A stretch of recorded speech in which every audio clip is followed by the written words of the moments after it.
ladies and gentlemen. Welcome and thank you for tuning in today. This is Henrik, and it's good to be back with you once again. We had some traveling to do at the end of last week into this one, so we had to skip a couple of shows to be able to keep up with everything going on. So we say thank you to everyone who tunes in regularly for understanding. You know, we never really take breaks from the show, not even over Christmas, New Year's, or Easter, so I'm sure you're cool with us going out there getting some footage for future projects. So anyway, if you're new to this show, tuning in for the first time, or just stumbled across us, the best place to check us out is at redicecreations.com. Go there for radio shows, news, videos, and more. We return to today not on an easy note. We're going to hit you off with a heavy topic. I wish it was something else, but in all sincerity, the topic we'll be discussing today is something that we've put off for way too long here on Red Ice Radio. But we all know how the media lie, distorts things and gives us the wrong information and use it for purposes sometimes very clear to us and other times not so clear. Well, it's safe to say that the lies about South Africa and the Boer people in particular have been one of distortion from day one, ever since the British turned on them. Today we have a long show for you. We've made it into one segment so that you can hear the full story. It's just too important and urgent as well. Our guest is Karin Smith. She's an expat South African living in Texas. She studied nursing at Grace Hospital in Pietermaritzburg and worked in the casino industry and for the biggest supermarket chain in South Africa, both upper management positions dealing with the unions. She has been an activist calling for world attention to the genocide of the Boer people in Africa for at least 10 years. Her family fled the civil war in Rhodesia, now Zimbabwe, and eventually settled as a farmer in South Africa, where her family of 5 siblings and both parents have suffered attacks by AK-47 wielding gangs twice in the last 3 years, resulting in the death of her father last September.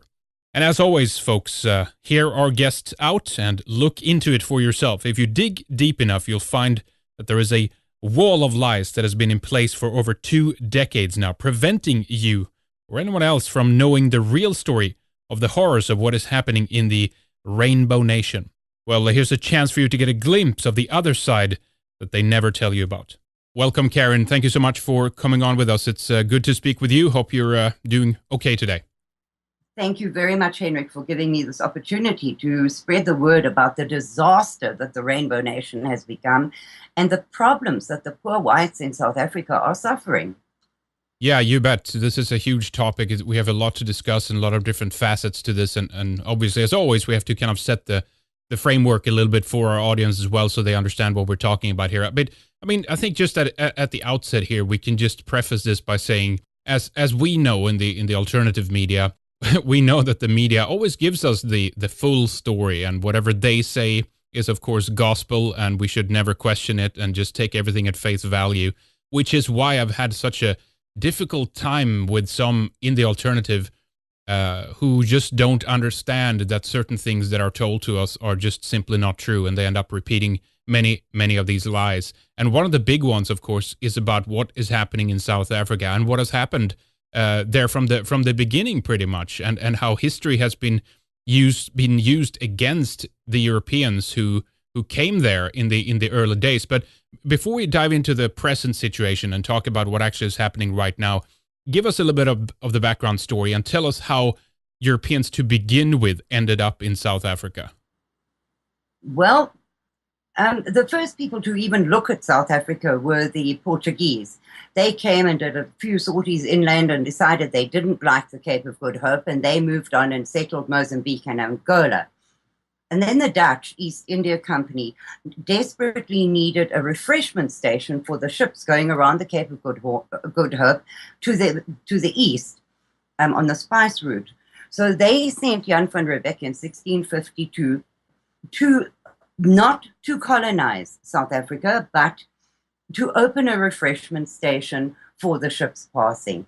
So he was the first South African governor, as it were, and there were a lot of indentured servants that were planting vegetable farms, etc., for the ships. Now, when they landed there were no blacks in South Africa whatsoever. There was one little group of blacks who are not really the big pitch black African warriors that one thinks about Africa being infested with.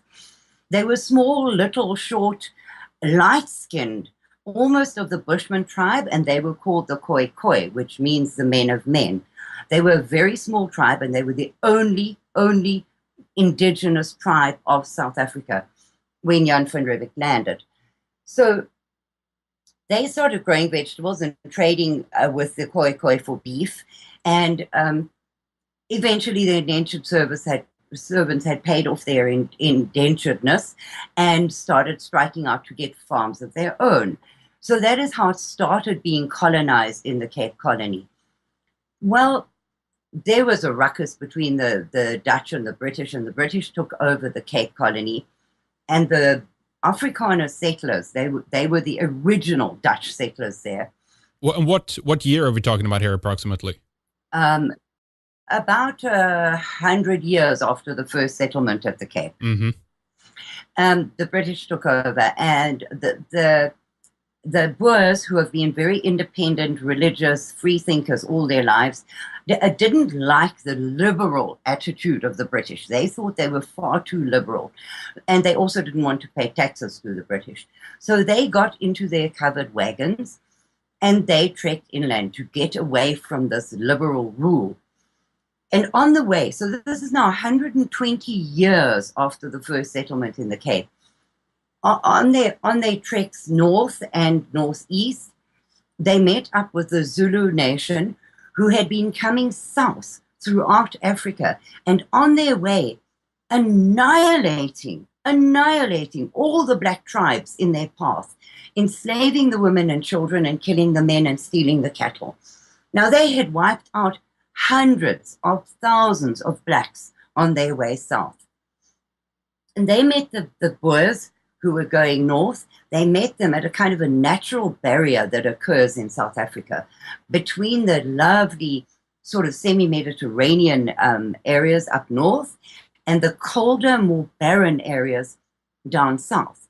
And the Boers and they met halfway, as I say, and had some horrific clashes with the Zulus. One case in point being the Battle of Blood River, which was a historic battle which has never been equaled in the history of mankind, where approximately 500 Boers knew that they were going to have to fight the Zulu. So they got on their knees and they prayed for 7 days and said, God, if you give this battle into our hands, we, our children, our grandchildren, our great-grandchildren, will celebrate this day, will dedicate it to you for all eternity.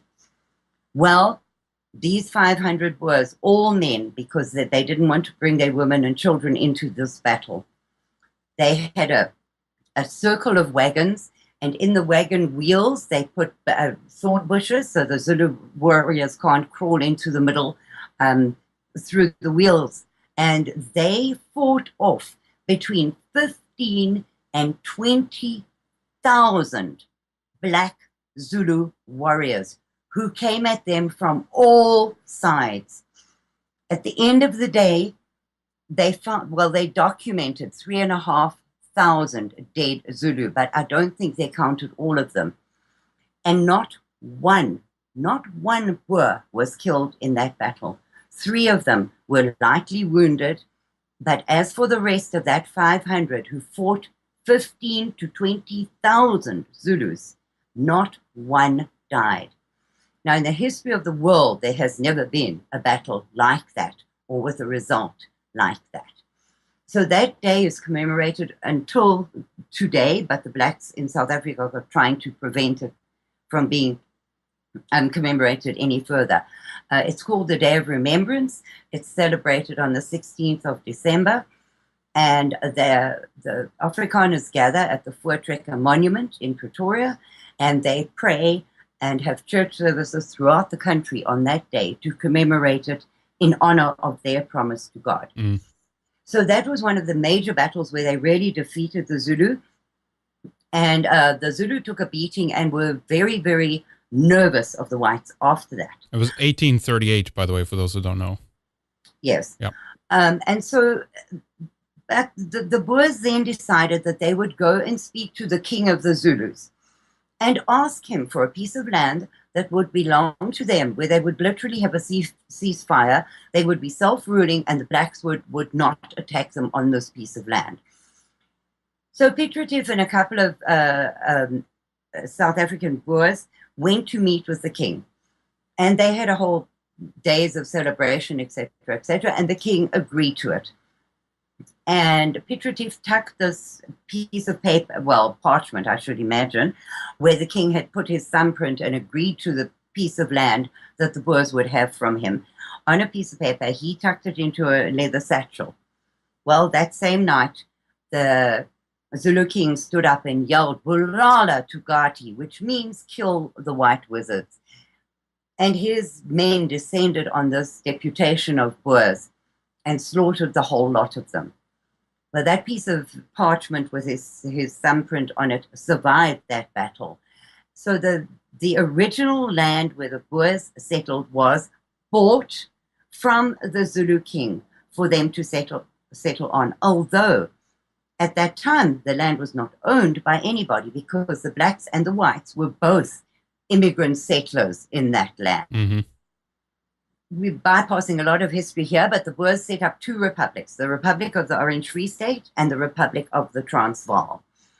And those were their own little countries, which were acknowledged by the rest of the world, and they were ruled by themselves. And they didn't have very many huge towns because they were a farming community.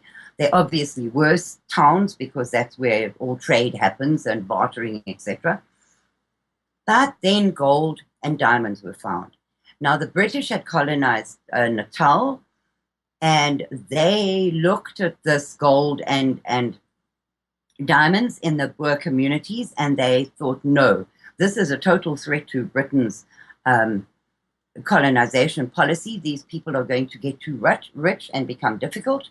And that is how the two Boer Wars started. Yeah, didn't like the British largely, they'd kind of pulled out and said, you know what, we don't have too much interest in it. Then their resources were found, and immediately they went back in there, right? Exactly. Yeah. They had kind of left these two little republics alone to rule themselves, to get on with it themselves, because they were no threat to anybody. They were subsistence farmers and very rural communities. They were small, so they were no threat to anybody. So the British had left them alone. But then gold was found in the Transvaal and diamonds were found in the Free State. And the British saw this as a quick money-making scheme for their colonial efforts, and the Boer Wars were fought. Now, the First Boer War, the Boers lost. They fought by guerrilla tactics, and they lost that one. Now, the Second Boer War, which is the most important one, I'm sorry, I can't think of the year right now. But anyway, the British brought in troops from Britain. This was a guaranteed one-on-one, face-to-face, huge war going to happen. But the Boers did not have that kind of structure. The commandos that they fought in were not paid by the state. They were not organized by the state. They were farmers. So they had to take their own weapon, their own ammunition, and 8 days' supplies in their saddlebags when they went to war. Now, they rode little Boer ponies. They had tattered, earth-colored clothes that were obviously made at home. And they did not go to war in the way that the British did, with their red jackets and their drums beating, etc., etc. So these Boers did guerrilla attacks on the British supply lines and on the British. So the British never knew where they were going to be hit or where these Boers were going to come from next. But as in the South, in the Civil War, the Boers, every farmer was their friend. So they could go to a farm at any time, replenish their supplies, get a good night's sleep, and then go back to fighting. When the British realized this, they realized that every farmhouse was a supply line for the Boer commandos. So they went in, and instituted a scorched earth policy. They burnt the farms, they salted the earth, they killed the cattle, they imprisoned the women, children, and elderly who were left behind on the farms and put them in concentration camps. Now, those British concentration camps were an absolute travesty of, well, when we get to it later, you will see that the squatter camps today, where the whites live, are exactly the same kind of thing. But the British didn't take care of these people at all. They lived, if they had a cover over their heads at all, they lived in tents. They suffered from malnutrition. They died of starvation, cholera, typhoid, all kinds of horrific diseases, because the British didn't really care about them at all. So the Boers got discouraged because they were fighting this war to keep their families safe and free, and their families were dying like flies. 20% of the Boer population died in those concentration camps. So the Boers flew the white flag of surrender in order to stop any further deaths amongst the women and children. Well, they informed the Union of South Africa, the British did, and the Boers were supposedly in control of their own two little republics. They were under British rule, but were allowed to run those two republics by their own laws, their own moral standards, etc., but they had to pay taxes and things to the Brits. Well, around that same time, Barney Bonato and Cecil John Rhodes rose to fame, and they started buying up all the little diggings in the diamond and gold fields until they became a huge, big conglomerate, which was De Beers and Anglo-American, the diamonds and the gold. And Britain was getting rich off of all of these things. Yeah. So that's essentially the history of the South African Boer, who has always only ever wanted a place where he could live with his own religion, his own language, and be free of the rules imposed by the rest of the world, which do not sit well with them. And to this day, that is all that the Afrikaner wants. He doesn't want to rule anybody else. He doesn't want to be somebody else's boss. He just wants to be boss of his own life.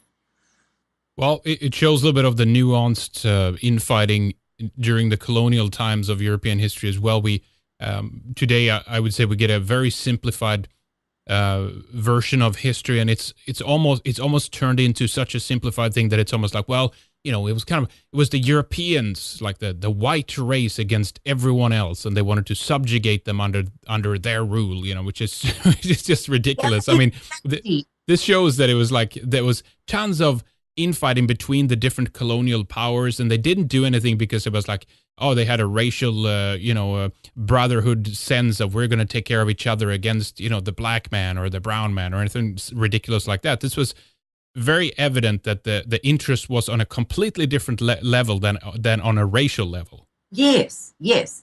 But another interesting point that people need to understand is that the apartheid laws, which the whole world stood up against after 1948, when the National Party took over South Africa, those laws were instituted as early as 1913 by the British, not by the Afrikaners. The British instituted laws where you could not have interracial marriage, where blacks had to live separately, etc. They instituted that. The British did that.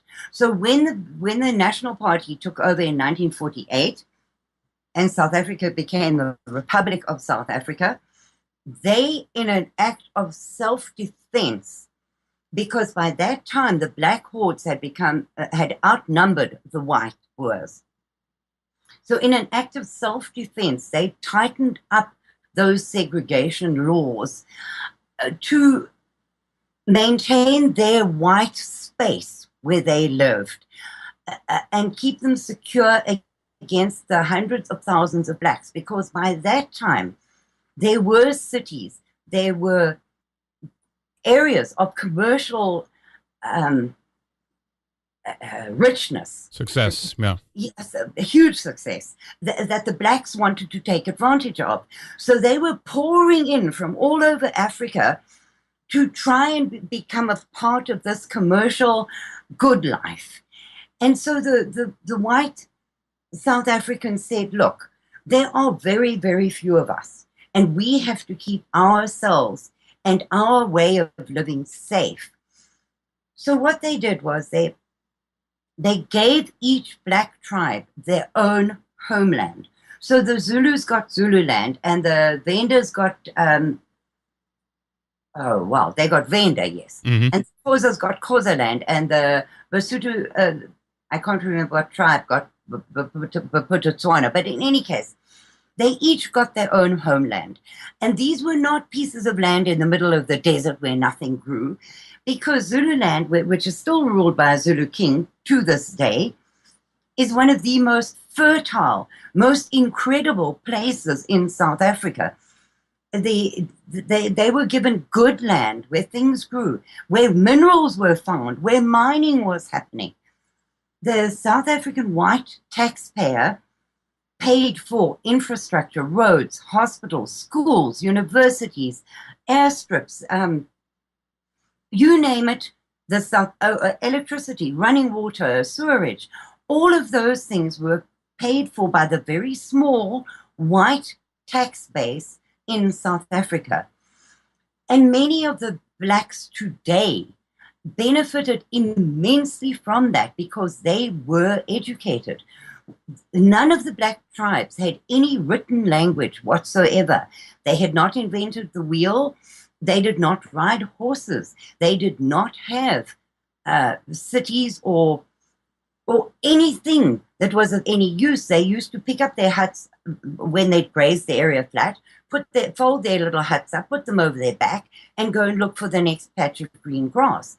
So those people owned nothing, did nothing. They now wanted to flock into the white areas and be part of the white expansion, the white creativity.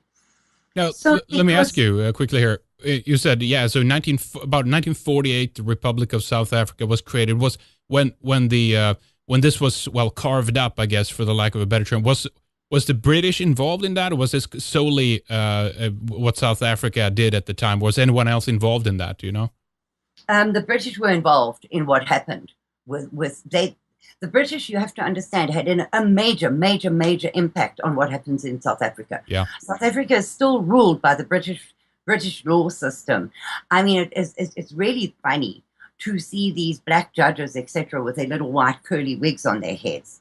The parliamentary system of Britain is still used in South Africa by the unionist government. So Britain had an enormous, enormous impact on South Africa. And they had a say in everything. As you know, they had a say in handing South Africa over to the ANC government 50 years after the South African government was formed.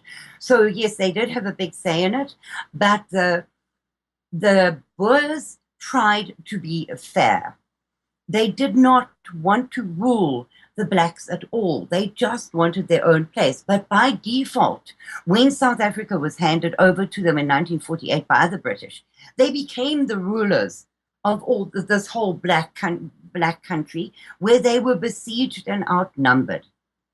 So segregation really was a form of self-defense for the South Africans. So it was like they were spearheading this idea a little bit that a minority should be protected as they are protected in other European countries today. But hindsight, then, if we take the mainstream view here, despite the fact that they were a minority, no, they shouldn't have been protected at all. It seems like they should have just picked up and left what they fought for. It seems like, right? Well, it would seem that way, and to this very day, that same story is being told, that they must go away. Right. But these were hardy people. They had fled from the French Huguenots, for instance, had fled from religious persecution. Right. Yep. They had fled from France to the Netherlands, and then they went all over the world. But the ones that came to South Africa, they planted the first vines and wine farms in South Africa, which exist to this day, with some of the best wines in the world made there. So they were a polyglot of people. They weren't just Dutch, they were French, they were Portuguese, they were Germans, because we had German East Africa, which is now Namibia, became Southwest Africa and then Namibia. So they were all kinds of European people mixed together, but still very, very few of them, because South Africa is big and they were settled widely. I mean, from the Cape right up to the borders of Zimbabwe. And they didn't really want to be townies or commercial people. They just wanted to farm. So they were scattered.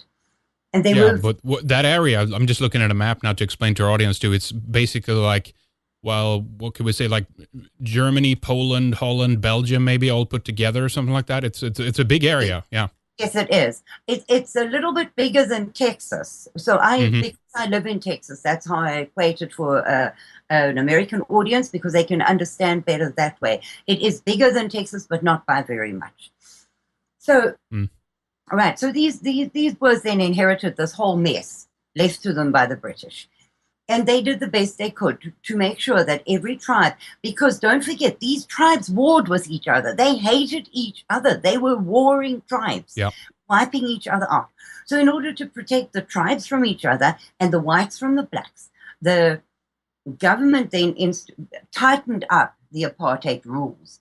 And, well, Well, things. explain to us. I know there might be more you want to, detail for us there, and please go ahead. But also explain what that means. What was apartheid? Apartheid, in, in its translation, means separateness. So apartheid, the root of apartheid is a separate development, separate but self-ruled for all. For all. So no matter who you were, you lived separately and you ruled yourself by your own rules and morals and ethics. You spoke your own language and whatever, but the whites would at the same time help you to come into the modern century by giving you hospitals and roads and schools and clinics and everything free, just by the way, in the black homelands. Everything was free. Not so much for the white people who lived there. So separate development is basically what apartheid is. And we had it here in the States. It was segregation.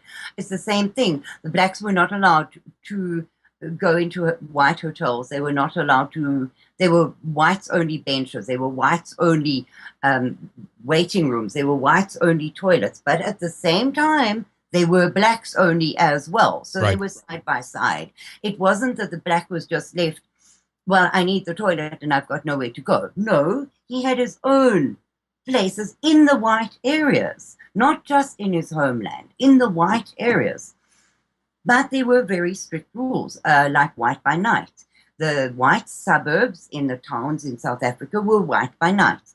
And if a black were to be found on the street there, the police would arrest him and demand to know why he was there.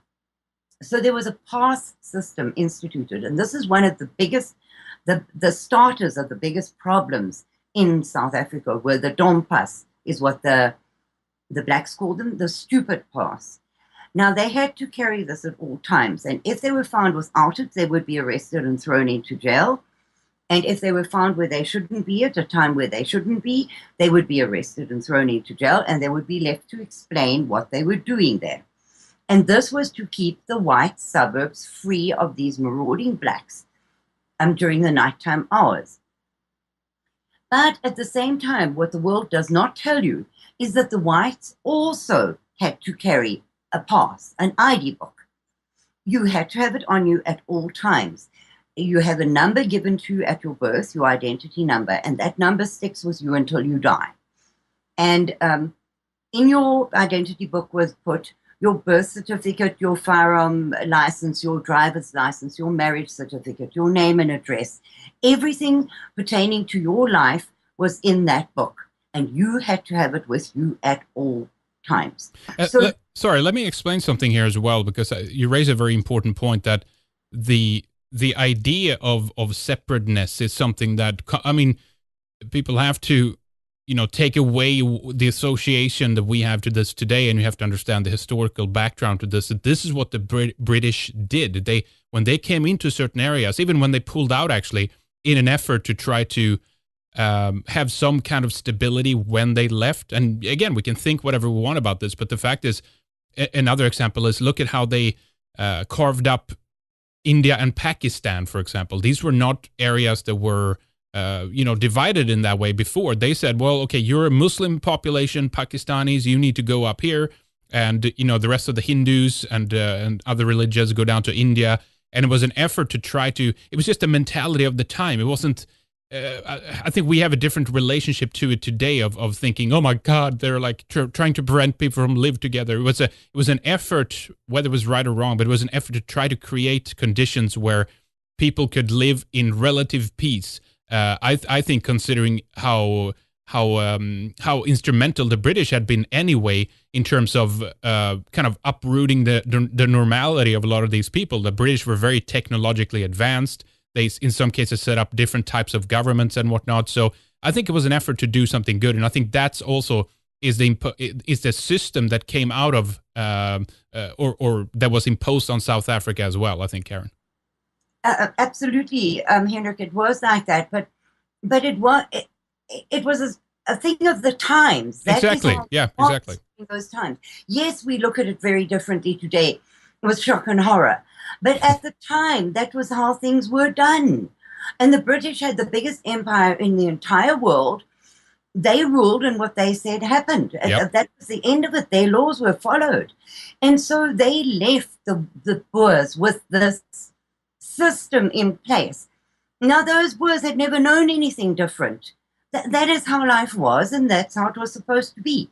And you have to understand that the Boers as well have always thought of themselves as a lost tribe of Israel. Now, whether correctly or incorrectly, I'm not commenting on that. I'm simply saying that is what they have always considered themselves, wandering in the desert with no place to call their home. And that they have been oppressed and murdered and hurt and damaged, and they still do not have a place to call their own. And that is part of the belief system of the Boers. So they felt that they had a right to exist in a country which they had built from absolute bush. There was nothing there when they got there. And from that, they built up the modern South Africa, which was the powerhouse of the entire Africa. And Africa is enormous. People don't realize that. But I mean, all the countries of the world just about fit into Africa with room to spare. Yeah. And South Africa, this tiny little place on the southernmost tip of Africa, was the powerhouse of that huge continent. They had everything. They are strategically very important to the rest of the world because they have every mineral known to mankind. They have silver, they have gold, they have potassium, they have steel, they have everything, copper, everything is found in South Africa, except the one thing that to run a modern country you need, which is gas. We do not have gas, known as gas in the States, known as petrol. In South Africa, we do not have that.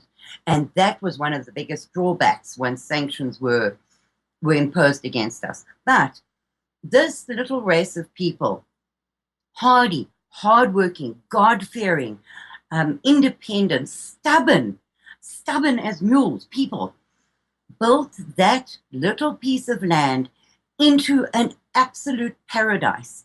Because South Africa, again, this year was voted the most beautiful country in the world.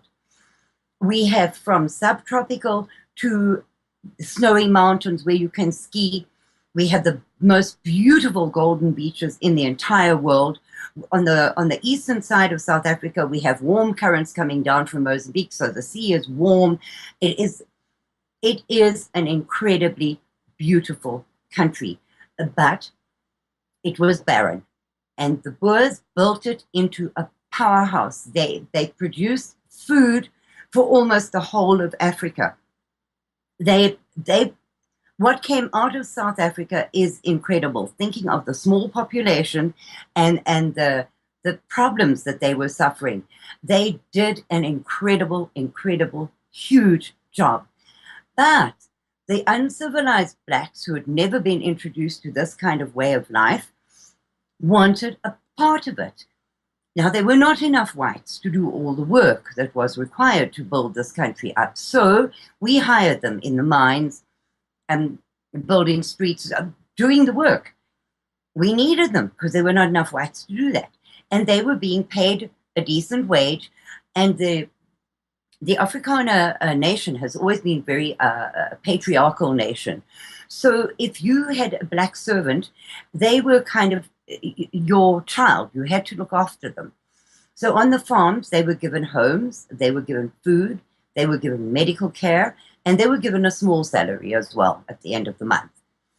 And they were part of the family as such. The Boer patriarch took responsibility for their health, their welfare, their studies, their everything.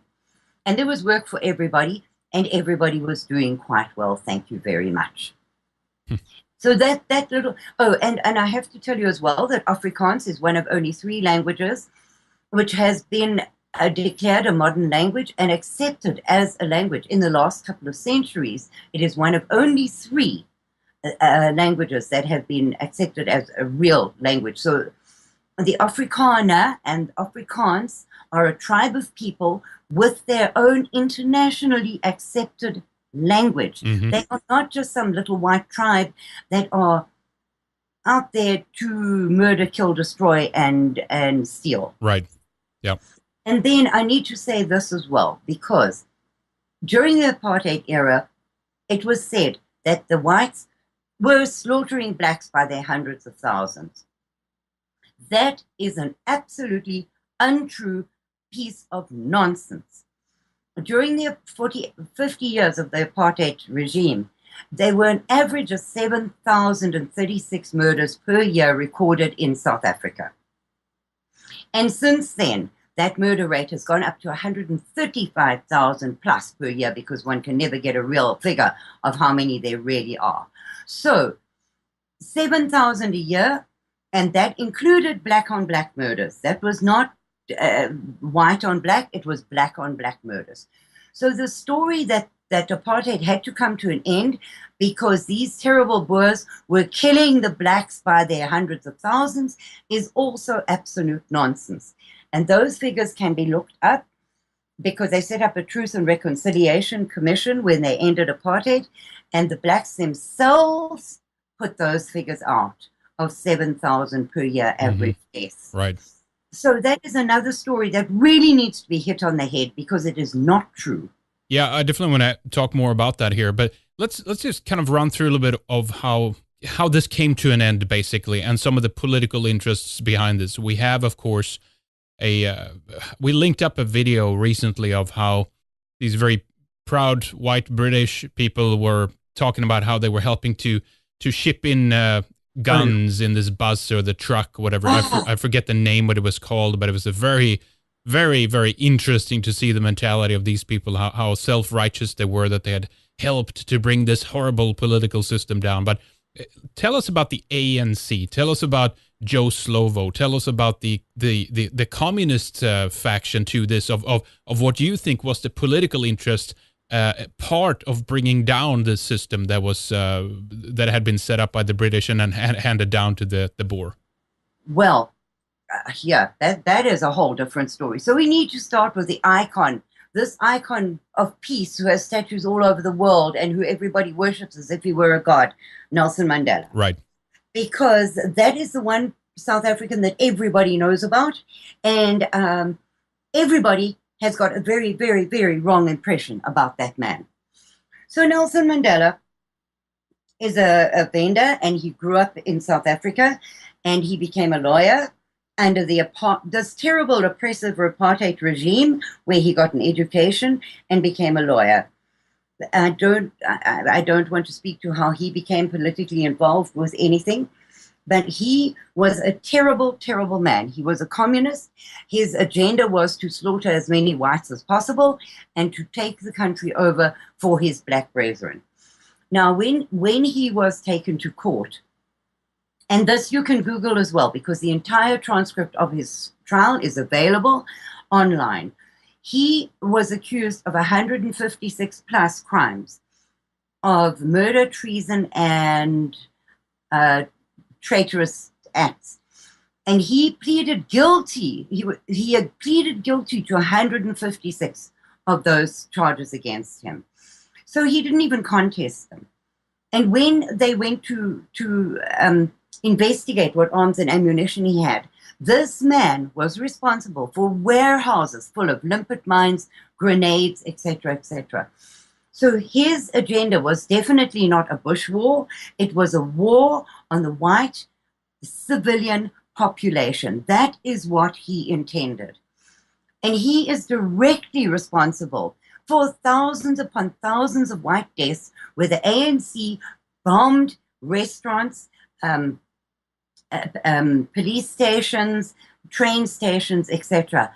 He was directly responsible for that because he was the founder of the armed wing of the ANC, which is called MK, and he arranged for them to be trained by the Cubans and the Russians in the countries surrounding South Africa. Now, mainly in Angola, which borders onto Southwest Africa, now Namibia. They were being trained by Cubans and Russians. A lot of the black exiles from South Africa were sent to Russia, to the Patrice Lumumba University there, and they were trained in terrorist tactics there as well. Mm-hmm. I don't know what kind of degrees they actually got there, but I know they came back fully trained terrorists. So our white boys in South Africa during those years, there was conscription in place, and after school they had to serve either 2 or 3 years in the army and then do 1 month to 3 months army camps every year in perpetuity after that until such time as they were not needed. So all 3 of my brothers fought the Angolan War on the borders of Southwest Africa. Now, many of our guys were killed in that war, maimed, legs blown off, as in every war, those kind of things happen. And it's important to note the absolute alliance of the ANC with Communist Cuba and Communist Russia at that time. Mm-hmm.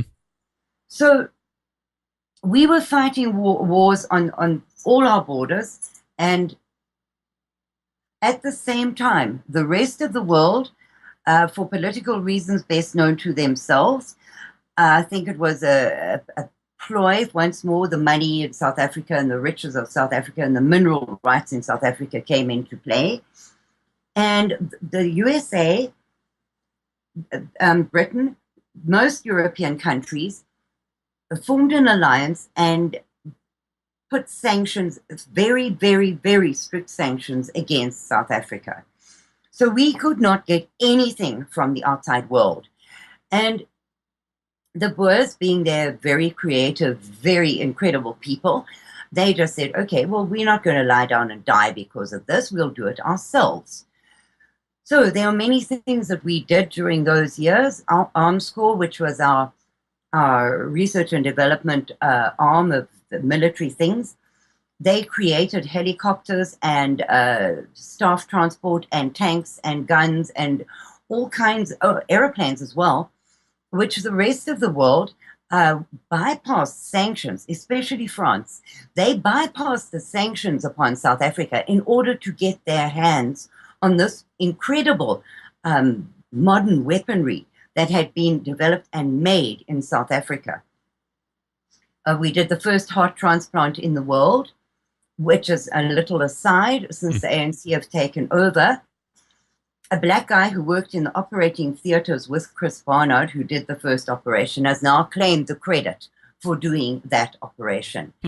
So they're trying to take even that away from the whites in South Africa, but that's just a little aside. It's not that important. We did not have gas, petrol, as I've already said. Right. So, and we needed it desperately because you cannot run a country or an army without that. So what the Boers did, we have an overabundance of coal. So they discovered a way to make petrol out of coal. And that was how Sasol, one of the enormous powerhouse industries in South Africa, was formed. Under duress from the rest of the world, we said, okay, watch this, and created everything we needed for ourselves. But it is very hard for a country which is supporting all these black tribes in their own homelands on a very small taxpayer base and doing no business or commerce with anyone else in the world. It is very hard for them to have available money, because where are you getting from? You're recycling that taxpayers' money all the time. It's not coming from anywhere else. So Yeah, the no, government, no one was trading with you, and everything was cut off to you, and yeah. No, we had no foreign money coming in. So the money that was in the country was being recycled and recycled and recycled, but there was no room for growth, as it were. So we were under siege because we were fighting wars on our borders. We were under siege because the world hated us. We were under incredible media hatred. Yes. Absolute hatred. We became ashamed to be white, to be South African. We couldn't compete internationally in any sports. We couldn't have technology or music or anything. I mean, they were doing concerts where they were waving their lighters in the air and swearing blind they would never come and play in South Africa. So we didn't have any contact with the outside world. And I think we were stagnating. But that's a personal opinion. Right. But I do feel we were stagnating because we were cut off. We were a little country all on our own, left to our own devices, and the only people that we had interaction with were ourselves. So it was basically like you were hated, and we'll get in more detail to this, but basically because you were trying to do something which was going completely against the narrative of the times, of moving towards, globalism and multiculturalism, and it has to be just in this particular way. And you guys were doing it in, keep doing what you inherited from the British, basically. And this is, I mean, what do people need to know about the conditions at the time of what existed? I mean, as you said, there was incredible, propaganda in the media that there was murders committed by whites against blacks, and there was like a horrible oppression and all. Is any of that true? Hendrik, I would say some of it is true. That I will explain that to you. As I said to you, the murder rate was 7,000 per annum, and that was mainly black on black murder. White on black murder was practically unheard of. We did have a repressive government because they were so forced into controlling everything. They had to, in order to keep a grip on the situation. But it began going south, I think, in 1976, when the Soweto riots happened. Now, these black children were living in a poor suburb, which was a black suburb. Soweto has always been a black suburb, in a white area in Johannesburg. So it was in a white city, but on the outskirts of the city. Now, they had schools, and they didn't want to be taught in Afrikaans. They wanted to be taught in their own languages. Now, you have to understand that even today, there are no school books written in Zulu and Xhosa and Venda and Sotho, and there are no school books written in those languages. So they demanded that they be taught in their own language. Now, when the blacks riot in South Africa, from days of old to up to today, they go really crazy. They burn things, they loot, they break, they stone cars, they kill each other. They revert to barbarism when they riot. So these rioters put the school children in front of the march and set out to burn and destroy everything in sight. So the police were obviously called in. And it became an absolute disaster because the Defense Force was called in and some black children were killed. And that was the beginning of the awful awful press and the awful struggles for the white South Africans. Now, I suppose it could have been handled better, but you have to remember that South Africa was at war on all our borders. We were not officially at war internally, but we were having bombs exploded in our suburbs, in our restaurants. It was a war zone. So the South African government used war tactics on this riot. Well, those pictures of that black school kid that was killed went viral. They went all over the world. And the world turned on us and said, okay, you people are killing children. You're not just killing blacks now, you are killing children. Right. And you are beyond the pale. We are going to destroy you. Yeah. If you do not stop, we will destroy you. So when under Ronald Reagan in the 80s, I think it was, the Congress here had a vote to institute severe sanctions against South Africa, which Ronald Reagan vetoed, and they overcame his veto. So then some really severe sanctions were instituted, and we started battling. But the slaughter of the blacks is not a true thing at all, because throughout the history of South Africa, the major crime is black on black. To this day, the major crime is black on black. And into some figures that I looked at the other day, there has been absolutely zero white on black rape this year or in previous years, and maybe 5 white on black murders in the past 3 years. So you cannot say that the whites are these murderous, awful people who are just there to be white nationalists and wipe out the black population. It is just not, history does not support that view of life.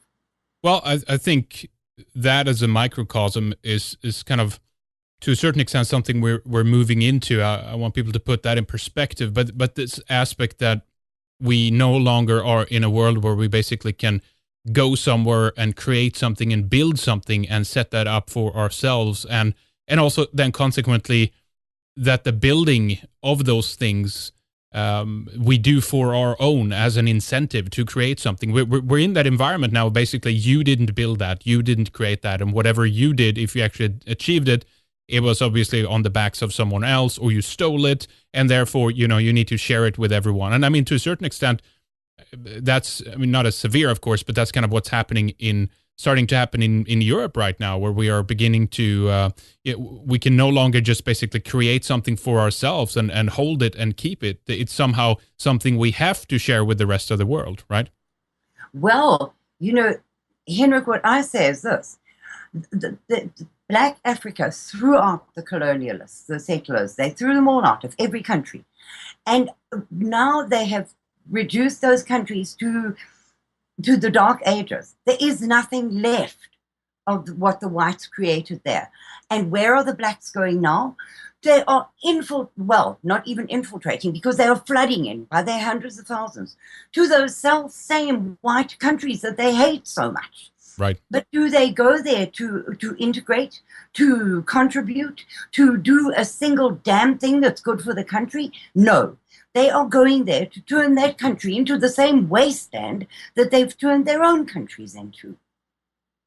Yeah. So does it make any sense? And if we stand up and say anything, we are racist, we are Islamophobes, we are horrible people. Yeah. So we're not allowed to defend ourselves even verbally against this onslaught on our beliefs, our values, our things. Let's take that in the opposite extreme direction. What do we need to do to, let's say, please others? And so we can't work for ourselves. We can't build something up and create it for ourselves. Obviously, it needs to be shared or something. But I mean, when will there be a situation where the opposition here is satisfied, if you will? when will they say, oh, this is a good situation, let's keep it at that and let's work together? I mean, is that ever going to happen? And Henrik, this is once more just my own opinion. I could be very wrong. I don't have any facts and figures to back it up with. But my opinion is that they want the entire world to be coffee colored, to be no more whites, to dumb us down to the lowest common denominator. Because equality, to me, I've watched it all over the world. Equality does not mean lifting up the bottom people. It means bringing the top people down to the common denominator of the lowest level of intelligence, of education, of creativity, of decency, of morality. We all have to come down to the lowest level and sink into the sewers of the world, and then maybe it'll all be equal and all be good enough. Yeah, equally miserable, I guess. Yes. And it disturbs me terribly that the incredible things that have been created, done, found, music, literature, art, all of those things have no value in that world. So we are going back into the dark ages. Yeah. Let me ask you a little bit about some of the things that have been occurring now then in South Africa, and what things are like today, and what all the things that we don't hear about, basically. I mean, one of the things that's been ongoing for many years now is the tearing down of those who did build the country into what it is. Parks are renamed, schools are changed name, the statues are torn down. All of these things are happening. I think the most recent one is the Cecil Rhodes statue was taken down, and everyone was cheering, of course, to that. But how are things today? What's happening on the street level for average people in South Africa? Henrik, that is a huge subject, but I need to preface it by saying that all the changes that have happened in South Africa did not happen overnight. So they crept up on us. Where once we were a nation of friendly, hospitable, kind, caring people, what happened was the crime got bigger. So you had to build a wall around your house, which meant you were no longer able to see or talk to your neighbors. The crime got worse. So you put electric wiring on top of the 8-foot wall around your house. The crime got worse. So you put in an alarm system connected to an alarm company. You barred all your windows. But the first thing that the ANC did in 1994 was to disarm the white populace. So I told you about our identity books, where you had to have your firearm licenses in your identity book. So your firearms were all licensed, and the government had a list, a register of who owned what. So when the ANC took over in 1994, one of their first things that they did was to confiscate firearms. And there was no way you could say you didn't have them, because they had a record of them. Now, it was put to you that it was on a sort of voluntary basis, but if your surname began with an A, then you had to have handed in by the state, etc. Now, South Africans are a very law-abiding nation of people, and most of them went and handed their firearms in at the nearest police station, on the promise that they could then apply for a new firearm license under the ANC rules, and they would get their firearm back at a later stage once they had a license. Well, people went by their thousands to apply for these firearm licenses. It is 21 years into ANC rule, and there are people still waiting from the beginning in 1995 to now to get that license back. So these firearms are stacked in strong rooms in police stations all over the country. And the police themselves are selling them to criminals or hiring them out by the day to criminals while you wait for your license. So your firearm is being used to kill you thanks to the local police station. So that's one of the things that happened in South Africa. Now, as a direct result of that, you cannot defend yourself. So you put up all these walls and systems and everything to protect yourself, hopefully. But the law is in such a way that if a black man breaks in through the roof of your house at 3 o'clock in the morning and you kill him, you will be arrested for murder. All he has to say is he's looking for work and you may not touch him. Now, there's another thing that happens in South Africa, which to me is a terrible thing. If you are on vacation and your house is vacant and a black breaks into your house and takes possession of it, if he has been there for more than 48 hours, when you come back from vacation, you then have to go to the Supreme Court through a whole bunch of smaller courts, but eventually get to the Supreme Court in order to get your house back from the black squatter who has taken over your house. Now, he doesn't have to defend himself. He has no legal fees. He has no problem. He just has to sit in your house, and the longer he's there, the more right he has to it. While you go through this entire bank balance destroying process to try and get your property back from this black squatter. So that is another thing that has changed in South Africa. And I saw it in a house next door to me when I still lived in South Africa. This house was taken over by squatters. They then connected their electricity lines illegally to mine, so I was paying for their power. They connected their water to my water lines, so I was paying for their water. And I complained until I was purple in the face, and nothing was done about it. But if I was one day late paying my bills, they would switch it off. So there's another thing that is incredibly unfair in that country, that they will do nothing against the blacks who are stealing from the government and stealing from the whites, but they will penalize the whites for it. These same people living as squatters in that house, they made my life an absolute terrible situation. I was a single mom with a teenage daughter.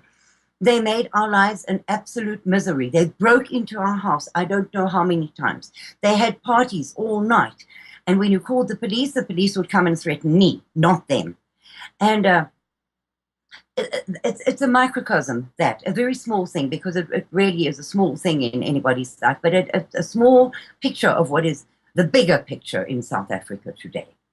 Well, we're going to take a break in a little bit here, but I wanted to squeeze in one more question before we do that. Do you think that there is an appetite for revenge by the people who run the country, run the ANC, and obviously those who vote for them, that somehow there has to be a payment here yielded for the history that they have been told happened to them and to their people? Absolutely. There is no question about that, Henrik. When the president of the country, now let me describe our president to you. He was a goat herd who looked after his father's goats. He never had any official schooling whatsoever. He was taught by a person who had a grade 5 level. He was taught to read and write, but he never went to school. Now, this man rules the country. He has had 6 wives. He now has 4 that I know of. One died and one he divorced. So he has 4 wives, and even he himself tells you he has got 20 plus children. He can't tell you how many he has got. This man, when he was elected president, had something like 700 charges against him of fraud, of rape, of all kinds of things, which have since been swept under the rug, and he is president. Now, when he was accused of raping one of his aides, who had AIDS, just by the way, he told the world that he took a shower the following morning, so therefore he can't have AIDS and everything's fine. And thus he earned his nickname Showerhead.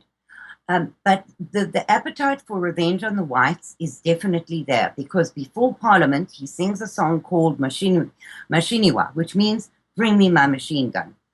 Now, the song says, bring me my machine gun, we will shoot the whites. We will drive them into the sea. The Congress will drive them into the sea. Now, when he was taken to the Human Rights Court for singing that song, his defense was it was a freedom fighter song, and that it was perfectly okay to sing it because it was traditional. Now, in their tradition, they do not have a Congress. So the words of the song absolutely tell that he's telling a lie about it being a traditional song, because they don't have Congress. However, he was told to stop singing the song, but has refused to do it. He sang it in front of Obama, while Obama stood next to him with a big smile on his face. Now, they also sing a song called Kill the Boer, and the opposition party of the economic freedom fighters, Julius Malema, who we'll get to it another time, he sings that song. Now, he was also taken to Human Rights Court and told to stop singing it. So now he says, well, he sings Kiss the Boer, which is not the same song at all, and so he can sing it anytime he wishes. But every time either of those two go in public and sing that song, there's a sudden upsurge in the murders of the whites. Now they have a vested interest in making the whites the hated people, because the internal warring between the tribes in South Africa has never stopped. They hate each other. So if they did not have a common enemy, the whites, that keeps them held together, they would be turning on each other, which would not be a good story for the ANC government. So yes, they have a vested interest in stirring up hatred of the white people. Oh boy. Well, we have much more to discuss here. We're going to pick up in a little bit. I heard that the EFF, the Economic Freedom Fighters, were even, I think they were like even more extreme than the ANC. They were like complaining on them for being weak and not doing enough, right? Isn't that right? They're a newcomer on the block, right? Yes. And they are the future of South Africa and the fear of every white person in South Africa. Because the leader of the EFF is Julius Malema, who was the ANC youth leader. Now, he helped to oust the original, the second president of South Africa. His name was Mbeki. He helped to get rid of him and put Zuma into power. Now, when Zuma was in power, the ANC Youth League and Zuma came to blows with each other. And Julius Malema was ousted from the leadership of the ANC youth leadership, and he was then suspended from the ANC party altogether. So he then went and formed his own party, the Economic Freedom Fighters. Now, Julius Malema is a young man with an equal education to our illustrious president. He failed woodwork at school, did Julius, so you understand how intelligent he is. And he formed this party. Now, you need to understand that under the ANC government, the black youth unemployment figures are over 50%. So Malema has got this entire disenfranchised, disenchanted, angry a group of young people on his side. You would think that the blacks would see that the watch that Malema wears is more than they will earn in a lifetime, that his mansions, his cars, his everything, you would think that they would see that as a bad thing, but they do not. They see him as a symbol of the opportunity for the black youth, that if they just stand up and shout loud enough, they can be Julius Malema. Now, Malema is a great admirer of Robert Mugabe, also known as Mad Bob Mugabe. Oh, yeah. Crazy. The president of Zimbabwe, who has slaughtered whites and his own people at a rate not seen in Africa for a very long time. He has reduced his country to an absolute poverty-stricken, hopeless, helpless, not even third world. I don't know what I would call it. But he is still in power. Yeah. Malema admires Mugabe greatly and goes to him for advice and gives him advice. So when Malema was campaigning for his party for the last elections, his banner said that the honeymoon is over for the white people in South Africa. Now, he's subsequently come out and said that the whites have a place in South Africa and he's not going to chase them out. But with the next breath, he says that we must take all white land away. Whites own too much land. It must be taken away from them. We must nationalize the mines, the banks, the building societies, the insurance companies. Everything must be nationalized and belong to the people. And if he comes into power, that's what he intends to do. Well, you guys are not a protected minority, as we here in Europe that we have to protect other minorities. Like, in fact, we are actually bypassed in terms of some legal rights favorable to minorities over our own. And on a world scene, we actually are the minority. But we have much more to talk about, and we'll pick up here in a little bit. I just want you to mention some of your websites where people can go to find out more of the work that you're doing and trying to raise awareness about this, and please give out some of the sources where people can go, Karin.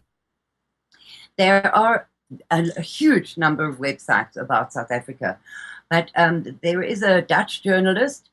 Her name is Ariana State, and she was a journalist in South Africa who has subsequently gone back to Holland.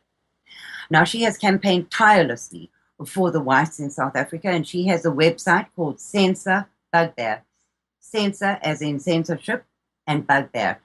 She has the most up-to-date, most verifiable figures, numbers of the deaths, white deaths in South Africa. So her website is invaluable.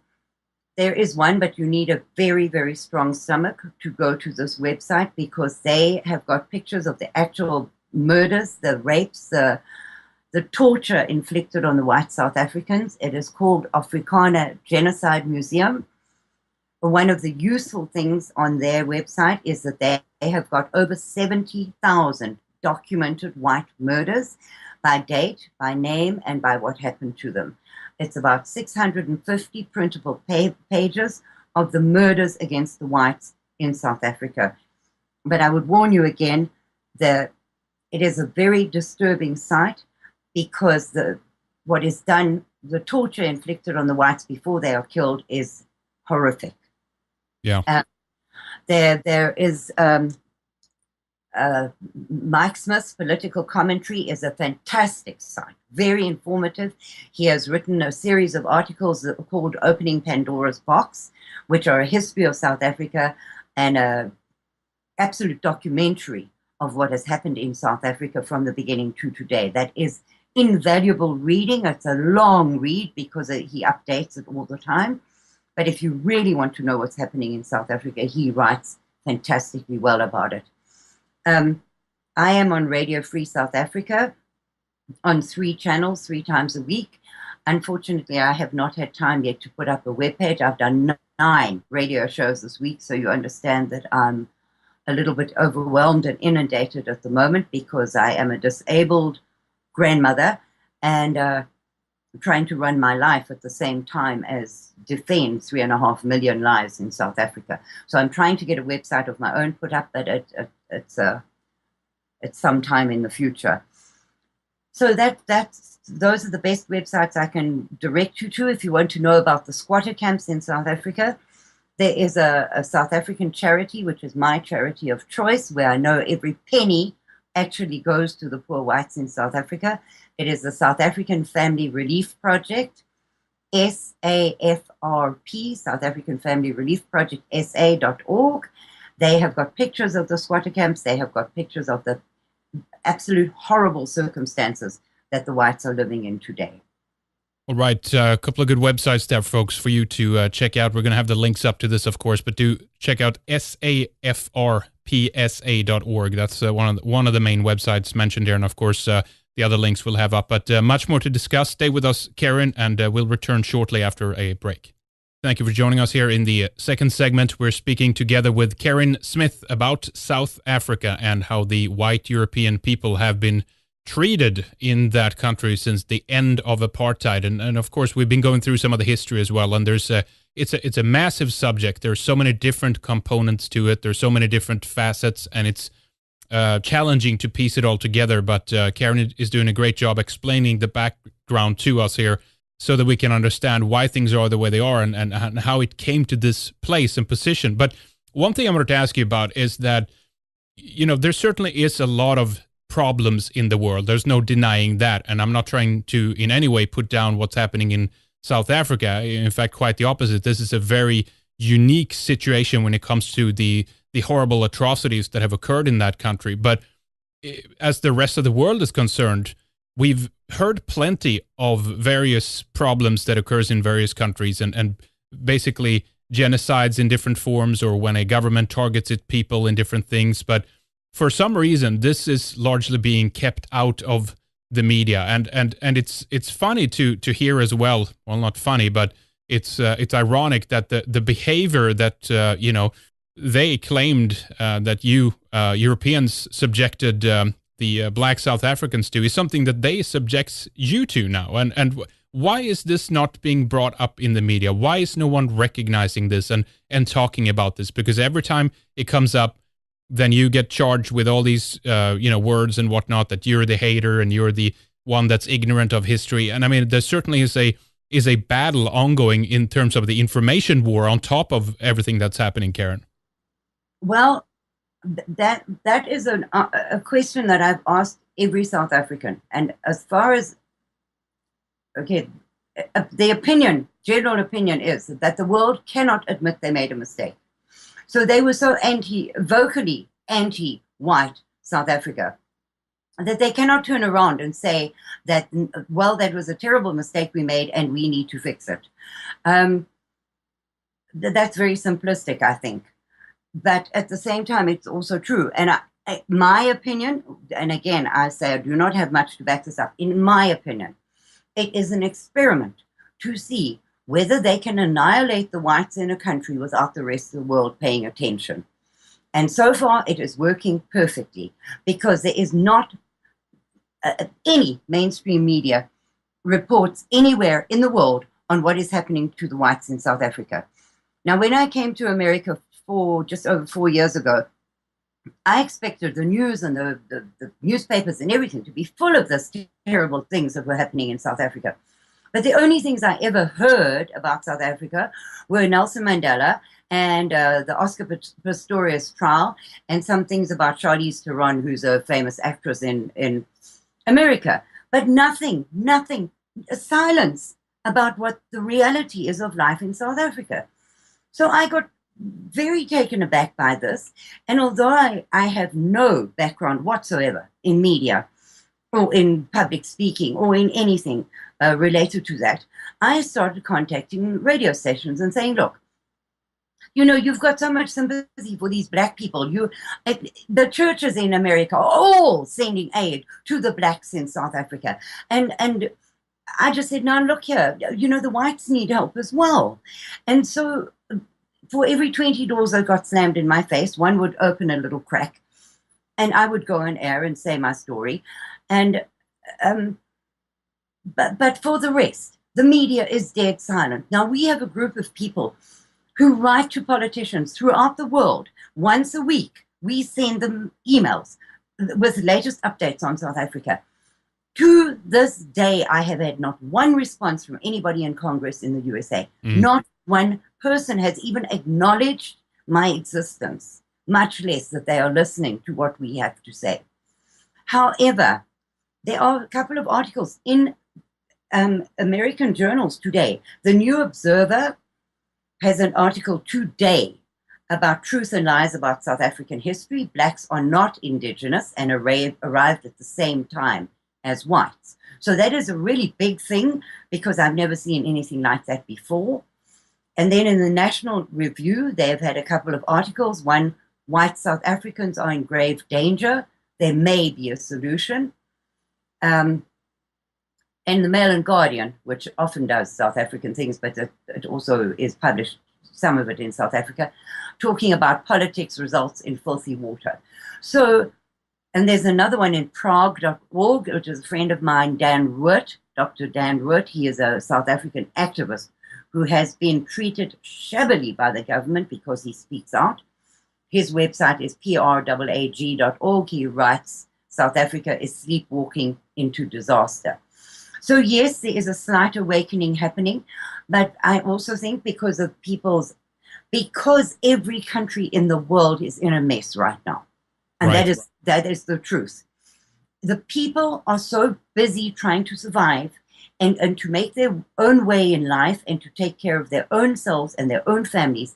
They do not have the attention span or the money or even the compassion, really, to care about a country so far away that most of them couldn't even put their finger on it on a map. So why should they care about the small white race in South Africa being annihilated? They should care because they are seeing now that if they had paid attention for the last 20 years to what was going on in South Africa, they might have had a better idea of how to stop it in their own countries. But they turned a blind eye to it, and now they have it in their own country. Sweden has got incredible black on white rape statistics. Incredible.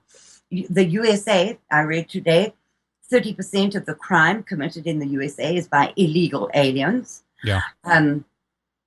If you look at Spain, Belgium, they are being overrun, absolutely overrun by these hundreds of thousands of refugees from Africa. Now, if they had been paying attention and if the media had let them know what was happening in South Africa, they might have been more prepared. So for me, it's an experiment in seeing whether it will work, killing off the white race in South Africa, and it is working.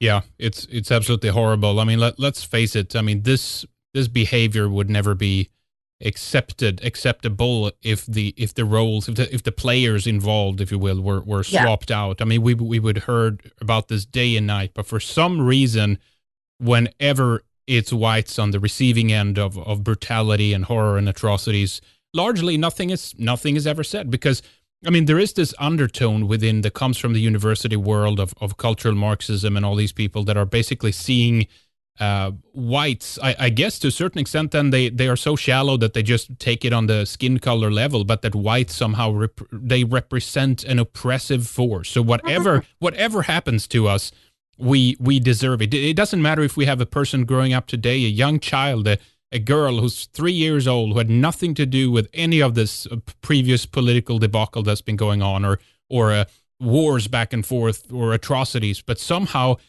her behavior of being mistreated because of who she is, that somehow is still okay, isn't it? Well, it seems to me that I don't know what you would call them, but for me, the elites, the oligarchy who rule this world, and there are a handful of them, they have made us so ashamed of being who we are. Now, you can have Black pride, you can have Hispanic pride, you can have Chinese pride, you can have Green Martian pride. It doesn't matter. That's fine. But the minute you have white pride or anything, mention whites, and immediately you have all these terrible isms thrown against you. Why do we have no right to be proud? We are proud. We created the Western world. We created Western civilization. We created cars, telephones, computers, the internet, music, art, language, books.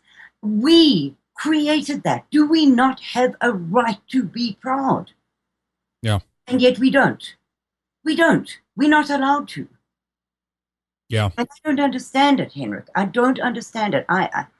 It's a political. Well, there's many things I think personally behind it, but I think that there is a desire to basically subjugate the majority of the different people under one rule of the planet, world government, all these kinds of things. And I think in their idea that for various reasons, whites Europeans have popped out and done things that are too unpredictable. If we look back in the history, things that are of technological development that could stand in the way of the oligarchs, as you say. And I think that to a certain extent, they're seen as an enemy that could oppose and resist the plans of what they have for us. And I think that therefore an active way of taking care of this is to make sure that we lose pride in ourselves. So we're more than happy to basically end and terminate our own lines, even if that comes to not having any children at all, and just focusing on our careers, or if that's basically about not preserving your people and mixing with someone else and making sure that your line and that your parents' line and end with you, basically. And it's so there's a number of different ways that this is being done, but I don't think there is any accident that our countries are being completely invaded by immigration. We are being shamed and guilt tripped in the media, and then when atrocities do occur, none of it is being brought up in the media or recognized of it. And of course, we have to ask the question and wonder of who runs the media in this way, that they basically manage to keep everything out. It's basically just independent media that managed to raise awareness about these atrocities that are ongoing. I heard a very good theory of that the other day. Ken of dailyken.com, he said that the depopulation of the world, that the New World Order wants to wipe out most of the population of the earth because we are too many. And he said that they cannot do it while the whites are there, because the whites are the ones who have created medical miracles that keep people alive. So while the whites are there and going to do these unexpected things that you've just said, they will get in the way of depopulating the earth. So they have to get rid of them first before they can get rid of the rest of them. Now, you don't have to subscribe to that theory, but it's a very interesting theory. Yeah, I agree. There's some reason there that they're targeting us specifically first as well. And it's an experiment, I guess, too, to see what but surely the reaction to this is not just going to be that we're going to lay down and give up and die. I mean, let's go back to South Africa a little bit and talk about what is the Afrikaner, the white European population there now? Is it about 2.5 million people? Do you know? Well, I need to tell you this as well. Getting any figures out of South Africa is extremely difficult because there is unbelievable censorship there. Right. And the government does not allow the newspapers or anybody to put out crime figures, for instance. The government puts them out if and when they feel like them. So approximately every 18 months, they will bring out crime statistics, but they are not split up into racial groups. So although the crime statistics are not even true, because we can prove with the documented murders that we've got that they're reporting nonsense, get any figure out of South Africa is difficult. So as far as I know, there are approximately 3.5 million white people out of a population of between 55 and 70 million. And you know what I saw recently? It just came to me now. I recall that, I forget which city it was in, but it was in South Africa. And due to the harsh economic conditions in some of the other neighboring countries, there were other blacks from other parts of Africa that were coming into South Africa. And there has been this horrible, obviously, crime, because of this, where they begin to, target other Africans from other countries that come down. And in this instance, it was all over the Daily Mail in the UK, the Telegraph wrote about it, CNN and all these things. So I guess in certain instances, depending on the skin color of the victims, it does actually come to the surface, I guess. Well, this for me is one of the biggest shocks. The whole media uproar worldwide about Cecil the Lion. Yes. Now, in that period that they have been screaming and shouting about Cecil the Lion, 58 white South Africans have been tortured to death. And not one word. No, it's not important. They don't care about it, But how is that possible? Henrik, my heart breaks to see that the lion who the Zimbabweans don't care one bit about. They really don't, because the Zimbabwean came out on an article the other day and said, "Oh, for heaven's sake, we kill lions every day." And Mad Bob Mugabe had 2 lions on his birthday menu. I know, an elephant and all these things. Amazing. Yes. Wow. Yes. So this whole uproar created by the rest of the world, while 58 innocent white South Africans were tortured and raped to death. And not one word. No. I just want to give up most days. I want to sit here in my little house and say, look, I'm not achieving anything. My voice is not being heard. But I feel the pressure of those 3.5 million lives on my shoulders because I'm the only one in the USA trying to do this. The only one person in the whole of the USA trying to raise awareness. And so I feel the weight of those people who are dying like flies. And they're being targeted for who they are. Is this, do you think, Karin, done in what's feeding this? Is there what can you tell us about the media climate in South Africa? Are there papers and television shows that come out that speak about this? I mean, is it? No, Henrik. In South Africa, the press is controlled by the government, and the radio stations and the TV stations are government owned. So there is intense censorship. But if any crime is reported in the newspapers, it will always have a picture of white hands in handcuffs. Always. And yet there is very little white on black or white on white crime in South Africa. So they are brainwashing you just by that picture of thinking that story is about some white criminal. And so, yes, it is orchestrated from the top downwards. And it is a terrible thing. I would like to talk to you about squatter camps in South Africa, because this is a story that the world needs to know, and they need to pay attention. So there are 119 plus race-based laws in South Africa. Now, in the Constitution of South Africa, which has been held up in the American Congress as the best constitution in the world, better than the American one, it says that there will be no discrimination by means of color, race, sexual preference, etc. And a couple of paragraphs later, it says, except in the case of affirmative action, which is to right the wrongs of the past. So our Constitution itself contradicts itself in one breath. Now, when the blacks came into power, they instituted affirmative action laws. And your company had to have a staff contingent that equaled the demographics of the country. Now, the demographics of the country are 90% black, a couple of percent Indian, a couple of percent other colors, and about 6% white, 6 or 7%, depending on which figures you're looking at. So if your company has more than 6% white people, you will be penalized by the government. Now, originally, white women were categorized as previously disadvantaged people. So if a company was hiring, they would hire a white woman because they still met the standards set by the government. So if a man was laid off from his job because he was white, his wife had a good chance of getting a job. So we were still hobbling along quite nicely.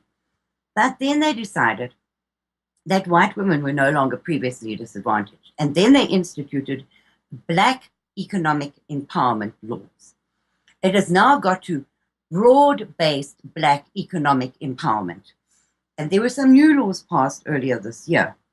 So the number of racist anti-white laws in South Africa is probably well over the 119 that I know about.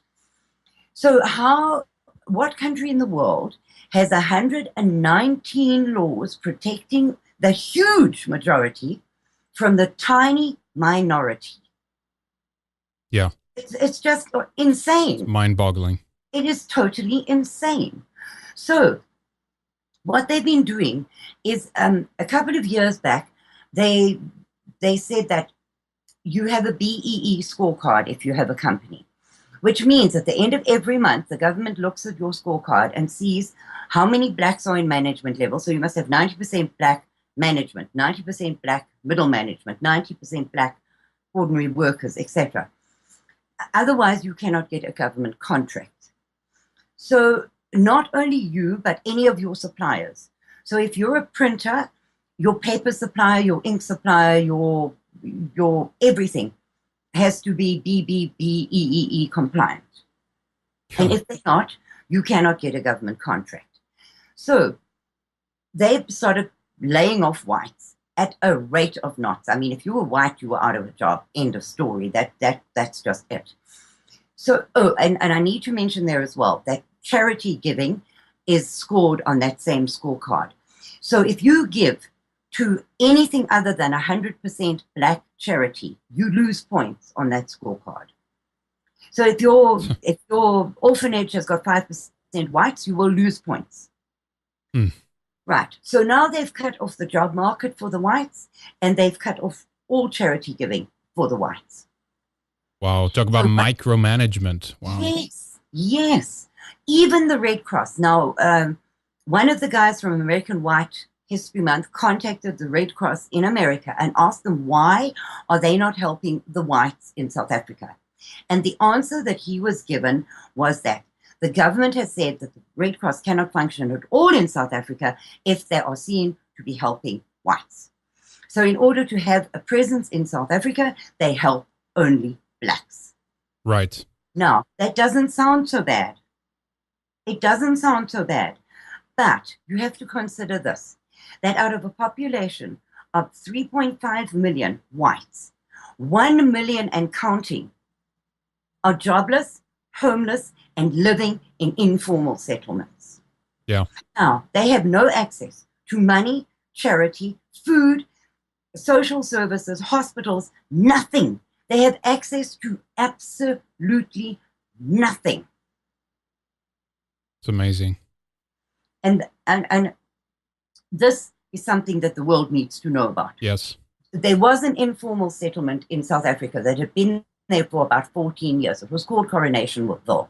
It was a white informal settlement where, and now people call them squatter camps, but that gives a totally wrong impression of what they are, because the black squatter camps are where blacks have just taken over a piece of land that doesn't belong to them and put up shacks and shanties there.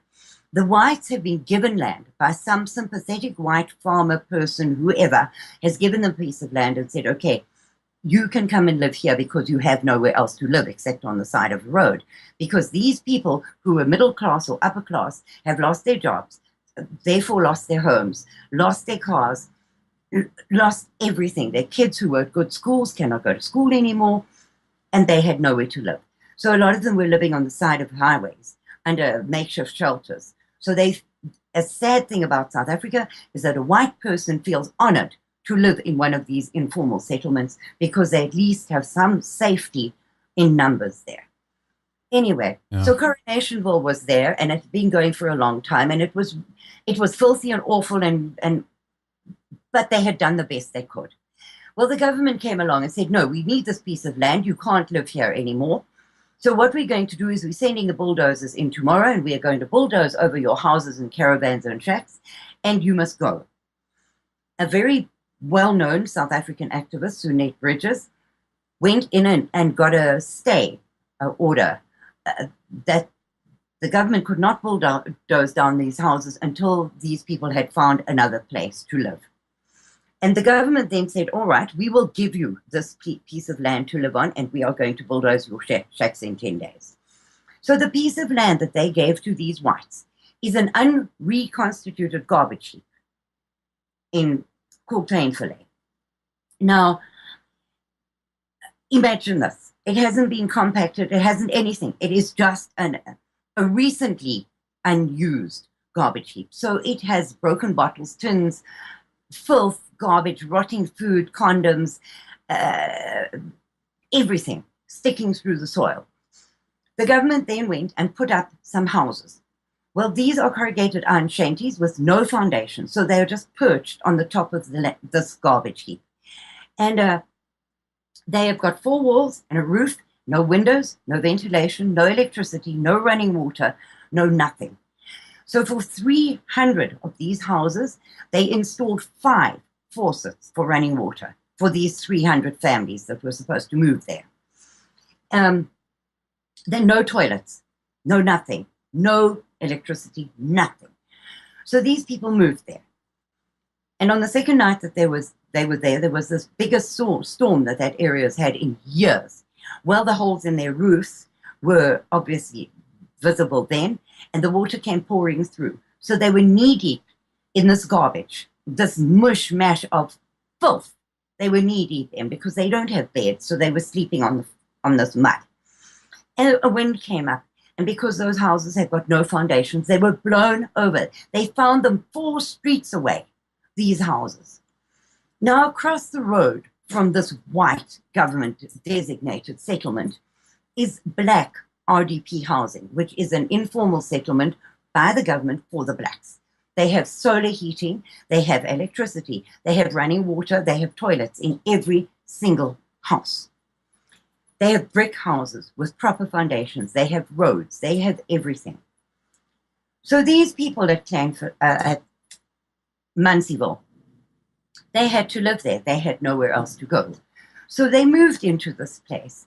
And this charity that I told you about earlier on took pity on these people and started getting donations to put concrete floors into the houses because it is now winter in South Africa and it is a very, very cold, miserable winter. And just uphill from this settlement is another settlement where the water rushes down open pipes and onto their garbage heap. So they are always knee-deep in unbelievable, stinking, disgusting filth. Wow. So they started putting concrete floors into these houses for these people, and that is why one of the reasons why they need money so badly. These people didn't have beds, they didn't have blankets, they have scarcely got clothes, and they had no foods.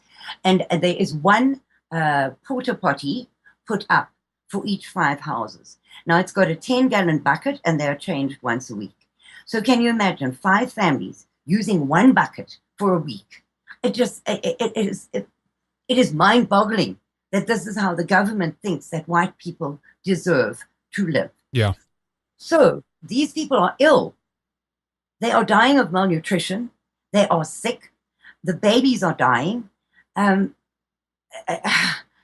man, so this charity organization had a charity drive just before the winter, and they went to take stuff, blankets and food and whatever, to these people in Muncieville. Well, they were handing out the donations, and the blacks from their nice houses came across the road, and they were demanding that they get given these donations as well. So the little white girl in charge of this said, well, you know, if babies are hungry, and a baby is a baby, black or white. So yes, help yourselves. Once the white people that it was designated for have theirs. The blacks started going crazy about, we don't like this food. We don't eat the tins of this. We don't eat cans of that. We don't want rice. We don't. Well, nobody asked them. You know, if they really need donations to such a degree that they need to come and take away from the whites, then be grateful for what you're getting. So the whites are under terrible threat in South Africa.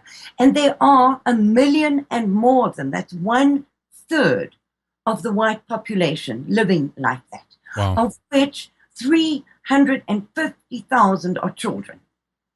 Now, in South Africa, you pay for school. You have to wear a school uniform. There are not buses that pick you up to take you to school. You have to get yourself there and back. And you pay for your school books. Now, if you are living in those circumstances without a single hope in the world of ever getting a job again because you're white, how are you going to send your children to school? So this charity asked, could they please put up a small building where they could school the younger children in reading and writing? And the government said, no, you may not have permanent buildings on that garbage heap, only what we've given you. So they asked, could they put up a little clinic where some good doctors would give their spare time to help these people? And the government said, no, you may not put up a permanent structure on this piece of property. So that camp is a picture of I don't know how many there are. We are trying to find out how many. We believe there are 800 plus of those camps in South Africa, but we don't know for sure. So that is just a picture of how these whites, who were once middle class, hard workers, God-fearing, church-going, good people, what they have been reduced to. So the question of why do they not leave South Africa? How? Right. If you don't know where your next meal is coming from, where are you going to get air tickets and money for visas? Yeah. And when no one is going to help you either. I mean, in some cases, some of the people that we now see coming to Europe, they're fleeing their conditions. They have the money to get out, right? They've paid people to get on boats or something, you know? Yes. Yeah. And in this case, we're talking about a situation where the government is disincentivizing other companies to hire a minority in the country by law. And I mean, this is just going to spiral out of control. Can you imagine if this was done to any other people than whites? If this was a government policy, my God, we would hear about it until our ears were bleeding, you know? Well, the government has put out an edict. It's not a law, it's an edict saying that municipalities, which are town councils, and government departments must rather keep vacant jobs vacant. They must not give it to a white, it must be left vacant.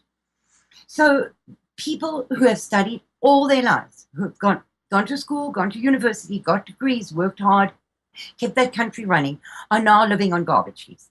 And their job is being taken over by 4 blacks who cannot do the job. And that leads into the next subject, the downfall of the country. So we have one electricity supply commission in South Africa. It's a parastatal, it's partly owned by the government.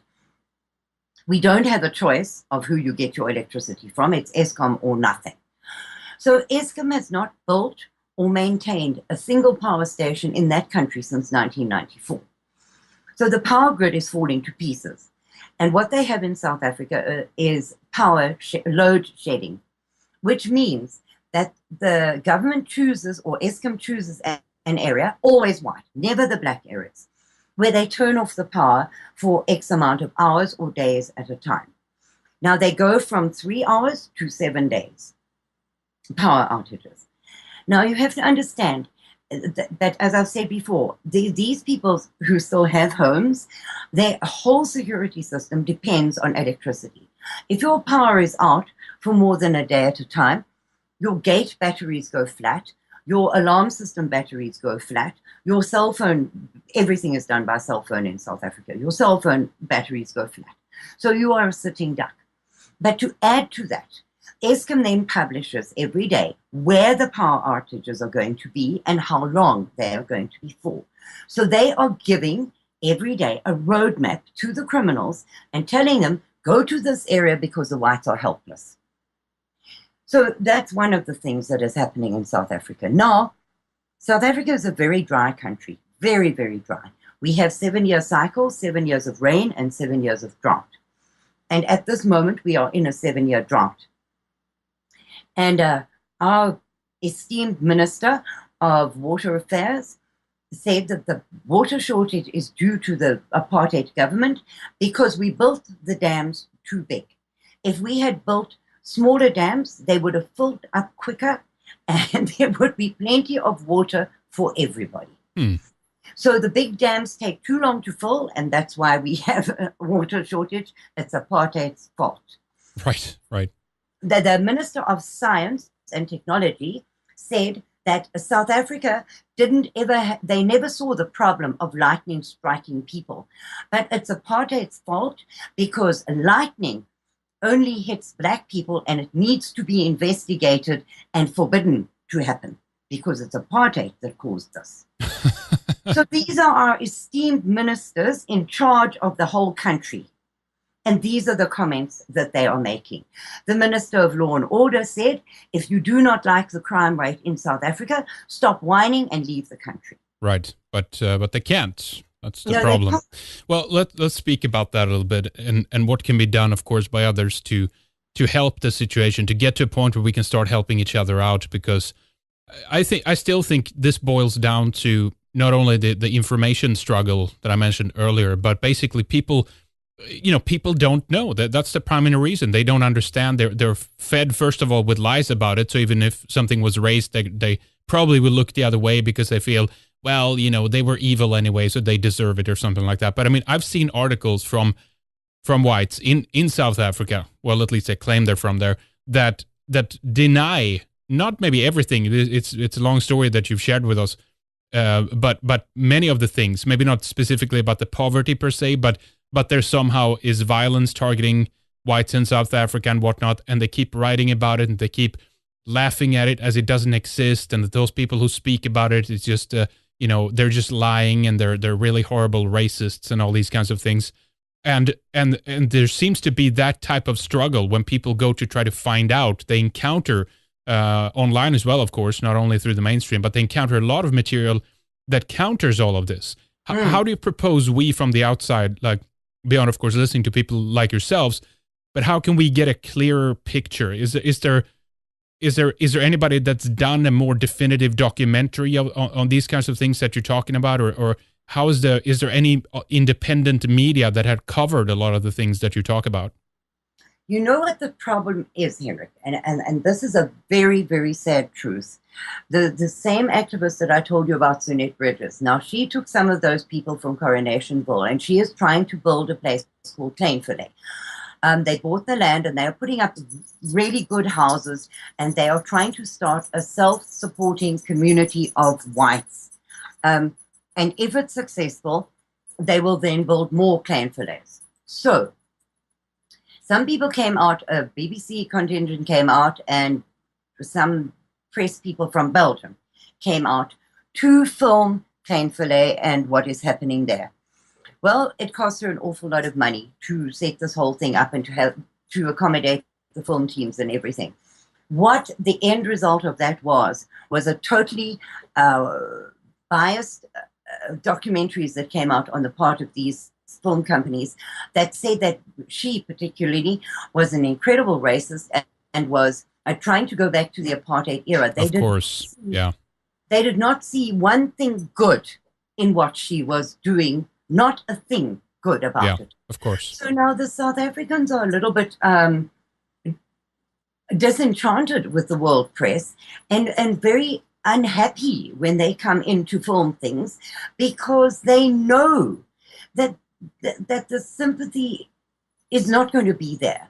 The minds are made up before they go and do these documentaries. Of course, yeah. So you'll find a BBC documentary was done in the white squatter camps by a black British guy. I can't remember his name right now. It was two videos were made by him, but also making a kind of a laugh in your sleeve about these whites, because, well, they're such big bad people. Right. Yeah. Now, the American Freedom Party recently sent an observer over to South Africa, a Canadian guy. They sent him over to South Africa on a fact-finding mission to come back and write a book and a pictorial study of what he found over there. He has just recently come back, maybe 6 weeks ago, and is busy writing the book with some South African authors. But I was instrumental in setting up his tour. So I set him up with the squatter camp people, etc., and did his itinerary. So I know exactly what he saw and he came back horrified. The problem is, who buys books? Right. Who cares enough? Well, that's what I'm saying. That's why I'm talking about independent people, of course, who can look at it objectively and also go in there with with cameras. And I mean, it's never going to come from BBC, because I think part of this as well is part of the propaganda that they cover when it comes to what's happening in South Africa is intended to be targeted towards the whites in that country, right? So the British need to know that, look here, this is what happens when you go this way, kind of thing, So it's different ways and capabilities. They're trying to keep people in check, but that's what I'm saying. We need like an independent film company or something that can really go and detail this and share this for free online on the web. I know all of this costs money. I know this would take time and all of this, but that's, in my view, that's one of the first things that have to be established, that the information have to get out to people so that they can make that judgment for themselves and realize what is at stake, Well, we have some small personal people, not independent companies. We have very, very brave South Africans doing exactly that now, putting up YouTubes. There's a website, Stop the White Genocide in South Africa. The lady who runs that website puts up a YouTube every single month detailing all the white murders and all the bad things that have happened in South Africa that month. Now, what you have to understand is that in South Africa, you can be disappeared. And my fear is that these people are painting such a large target on their own backs by being patriots and being stand-up, truth-telling people, that they will just disappear from sight, because they are definitely putting targets on their own backs. Right, yeah. A friend of mine works extremely hard in all the squatter camps in South Africa. She has branches in every province, which is a state in South Africa, in the United States. And she has volunteers. Now, they don't get paid astronomical salaries. They don't get paid anything. And these are white people who are unemployed, devoting every second of their time to their fellow white South Africans. Now, trying to get somebody like that out of the country is an absolute nightmare. You just cannot do it. You cannot do it. The government says the whites must go back, and they put it in print and they say it in Parliament. The whites must go back to Europe where they belong. But if you try and get your paperwork together to go somewhere, because you're not going back anywhere if you've been in South Africa 400 years, what are you?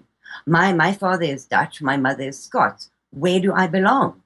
What am I? Who am I? Well, so, I'd say you're European. Your ancestors have lived in Europe for thousands of years. That's. I know that you might have a different opinion on that, and I'm not claiming that I can be in a position to understand that, since I was born in Europe and I'm from there. But it's almost like I wish, this is my point. What I want to get to is that I wish that there was a concerted effort by Europeans then to help our cousins who come from Dutch, German, French, etc., even some Scandinavian stock to Yes. come back and to continue their way of life, but somewhere in Europe and be protected, just like they want to protect all these refugees now they're coming to Europe. Yes, absolutely. But you see, from my research, as I understand it, either the United Nations or Amnesty International has to declare South Africa an unsafe country for whites.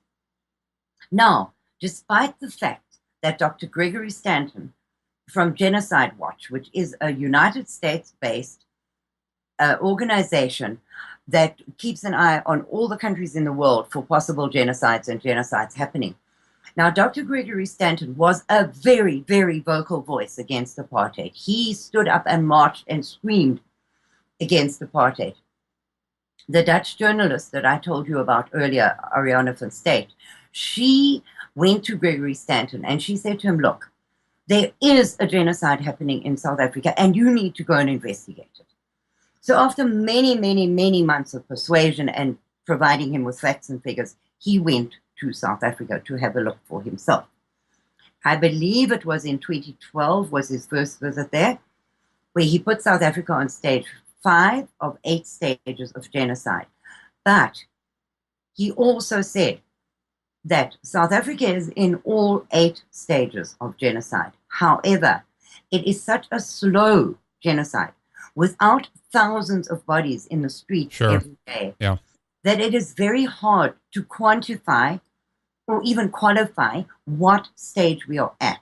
The genocide is underway, but it is a very slow genocide. And it's broken up because there are attacks on individual people, and they're targeted here and there, and it's not, in that sense, it's not concerted. But at the same time, there is obviously a machine behind all this that is basically creating these conditions. I mean, I can compare the situation maybe to, well, not it's not comparable, but I'm saying when I look at the media in certain European countries, I see how the dialogue is ramped up against the native population, whereas basically, if an immigrant comes to Sweden, they can very quick, if they learn the language, read about how horrible and racist Swedes really are, and they're the ones who are holding you down, and the liberal media is really feeding this, really division and hatred against the native population. And I would expect that's also something that lies at the backdrop in South African media. Yes, because you spoke about that maybe you did. A European guy, a Brazilian, I think it was, maybe a Brazilian, but anyway, he put up a plea for other countries to take South Africans back. Yes, that's right. The petition there. Yes. Yes. So there is on YouTube a TV interview with Dan Roth and a couple of others about their reaction to this thing. Now, the white TV presenters are saying they are shocked, disgusted, and horrified, which is what you were talking about earlier. The whites themselves have got their heads stuck in the sand and don't want to see this. Yeah. So there was this whole thing on TV where they said they are absolutely disgusted. They cannot understand how any white person could want to call this a genocide. South Africa has got its problems, but this is not a problem in South Africa. And they had Dan Roth on that program, and he said, look, there is a white ethnic cleansing of genocide going on. You cannot deny it. Well, he was laughed at. Yeah. So what I think, and having not been out of South Africa very long and having been very well off when I was there, this is what I think. The people who are coining it off of South Africa right now are quite happy to fill their pockets while they are still safe. Now, they have the money and they live in gated, guarded communities. They drive on roads where they do not have to pass the squalor and the horror of the black and the white squatter camps. And until somebody in their family is either murdered or robbed or whatever, they can afford to ignore, because they have a visa in their passport or a foreign passport in their possession. They have money offshore and they can leave at the drop of a hat. Where these people that we are talking about, who are dispossessed of everything cannot even think about leaving. If you are making money hand over fist, which is still possible in that country, you are kind of obliged to not notice that things are going to hell. And so that is the divide in South Africa. But in the white population, those who do not wish to see, because that is what it is, they do not wish to see it. And those who do see it and are suffering it. Yeah. Well, it's very, very difficult to try to get this through. As I mentioned earlier, I saw actually after the Dylan Roof shooting in Charleston, I saw this is one South African, and it's just one article. I'm not picking this out. It's extraordinarily, spectacular or anything like that, or particularly, wicked in any way. But it was a good, just like a little sample, a pick of some of the things that comes up now and then. But it was basically this white South African woman. She was writing about how, how she had met horrible people like Dylan Roof online, and they kept claiming that there were somehow a genocide in South Africa, and she kept saying, these people are wrong, I have to laugh at them, and that's the kind of battle that's going on. Now, do you think that these individuals are simply misinformed, they don't really see what's going on, or are they part of another agenda, or they just denying it and can't face the reality? Or is it possible that, as it is with some European countries, that you have people who are in very, very homogenous areas, they keep lobbying for diversity, but they actually are never in those areas and never actually get to see some of those, the clashes that occur between people, There you go. There you go, Hedrick. Yeah. It is so easy to sit in your little ivory tower, protected from the rest of the world, and spout off this liberal, I nearly swore, nonsense, liberal nonsense, and have that liberal viewpoint, because in your little ivory tower, you are so protected and you don't have to see it. And once again, you have the education system, which is incredibly liberal and anti-white. So you've gone through that whole system, and you have blinkers on. And until it hits you or your pocket, you are not going to see it, because you refuse to see it. And so it's the same time that I'm fighting, and people like me are fighting the media blackout on the subject, we are fighting our own people. Yes, more than any, almost. Yeah. Send us hate mail, and you would be astonished at some of the things that I have been called and told because I'm a liar. Right. And now it's right in front of your eyes if you just open them. Well, it's this idea too, Karin, that it's like it doesn't matter, because you can't defend yourself. You can't stand up to your own interests. If you are white, you are in a different and separate category of one who's the symbol, the epitome of the perpetual oppressor, right? So whenever you stand up to yourself, oh my God, it's another Holocaust, the SS army is marching in, and that's it, right? Mm-hmm. Absolutely. And a thing that I haven't mentioned to you, but really needs to be mentioned, because there's a Chinese influence in South Africa. Now, I saw a map the other day of where in Africa China owns the mineral rights, and it's practically the whole of Africa. So the Chinese have been, because of South Africa's agreement with BRICS, which is Brazil, Russia, India, China, and South Africa. Because of their agreement with those countries, the Chinese have been pouring into South Africa.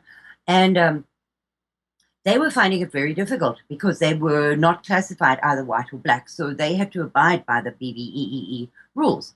So in 2008, our wonderful ANC government, in their infinite wisdom, declared that Chinese are now black.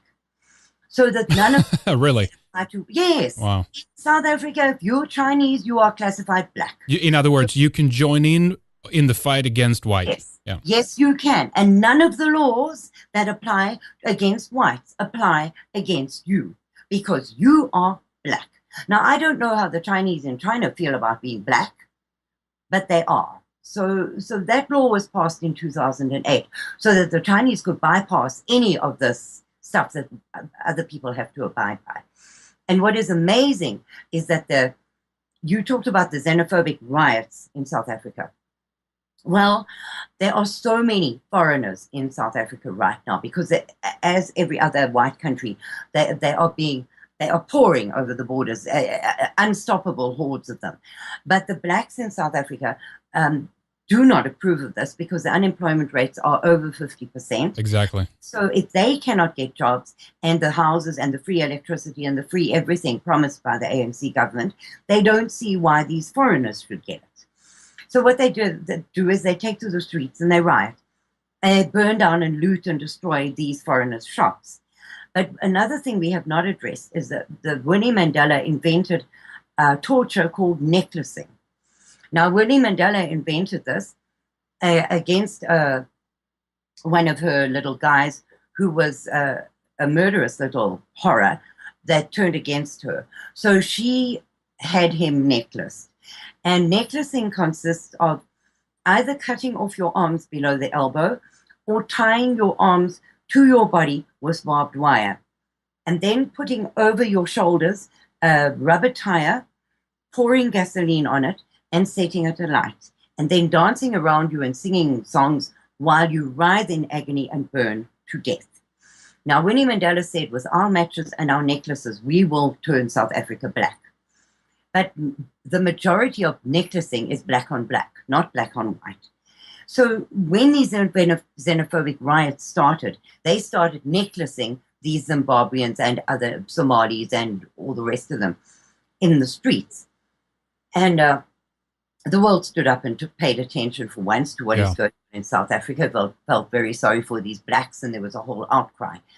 But the Minister of Finance or Minister of Commerce or whatever said, and here's another little gem for our collection of our ministers' sayings, said that these foreigners need to tell the locals their secrets of running a business because they have secretive ways of doing it. They need to tell the locals so that the locals can also have successful businesses. So essentially, they deserve to die because they're keeping the secret of success from the local people. Really? Wow. You know, South Africa is such a mess, Henrik. It is such a mess. And there are so many undercurrents and so many different things going on there that it is impossible to get a good picture of what is happening. And if a film team were to go there, independent or otherwise, they would need to spend a year because every single day there is new garbage coming out of South Africa. The latest one is the education of the ministers in charge.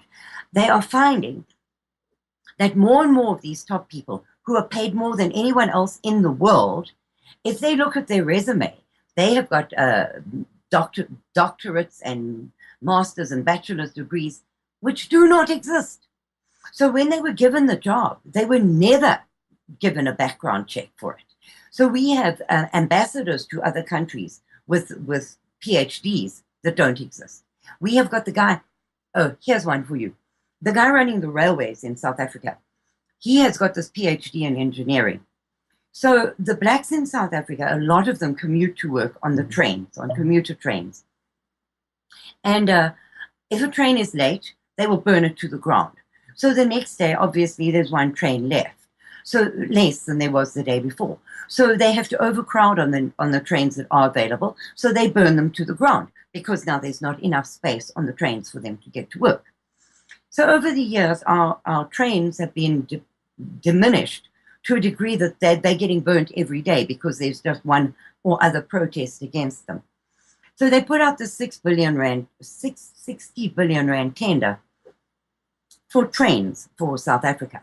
And this PhD in engineering guy orders them from another country where their engineers told him that these trains are too tall. They will not run under the bridges in South Africa. They will not run under the overhead lines, and they will not run under the overpasses because they are too tall. Well, he didn't listen. So they spent all this money. The trains were built to specification and delivered. And guess what? Oh my goodness, shock of shocks. They can't run in South Africa. So now we have these billions of rands worth of trains that are useless in South Africa. So obviously they needed a scapegoat, so they started investigating the people. And this guy's taking the hit. Well, he should. He should, because he doesn't have even a matric, probably, never mind a university degree. But this is the class of people running South Africa. Well, I mean, obviously this is being funded still to a certain extent, and if there is no knowledge in running the country and the processes that have been run previously by educated people who know what they're doing, it's obviously going to fail eventually. It will go under either on a functionality basis, or it will go bankrupt trying to keep propping it up. Is what do you see for the future? How is this going to turn out? What's going to happen next, do you think? Is it just going to get slowly and slowly worse, or is it going to be a radical difference in some way? Well, it would appear that the downfall of all infrastructure in South Africa is speeding up, because for the first say 10, 15 years of the ANC rule, things kind of just jogged along, But if you don't maintain things, they are going to fall apart. So the power stations have fallen apart. They are pumping billions of gallons of raw sewage into the sea and into the rivers in South Africa because the water purification works have not been maintained.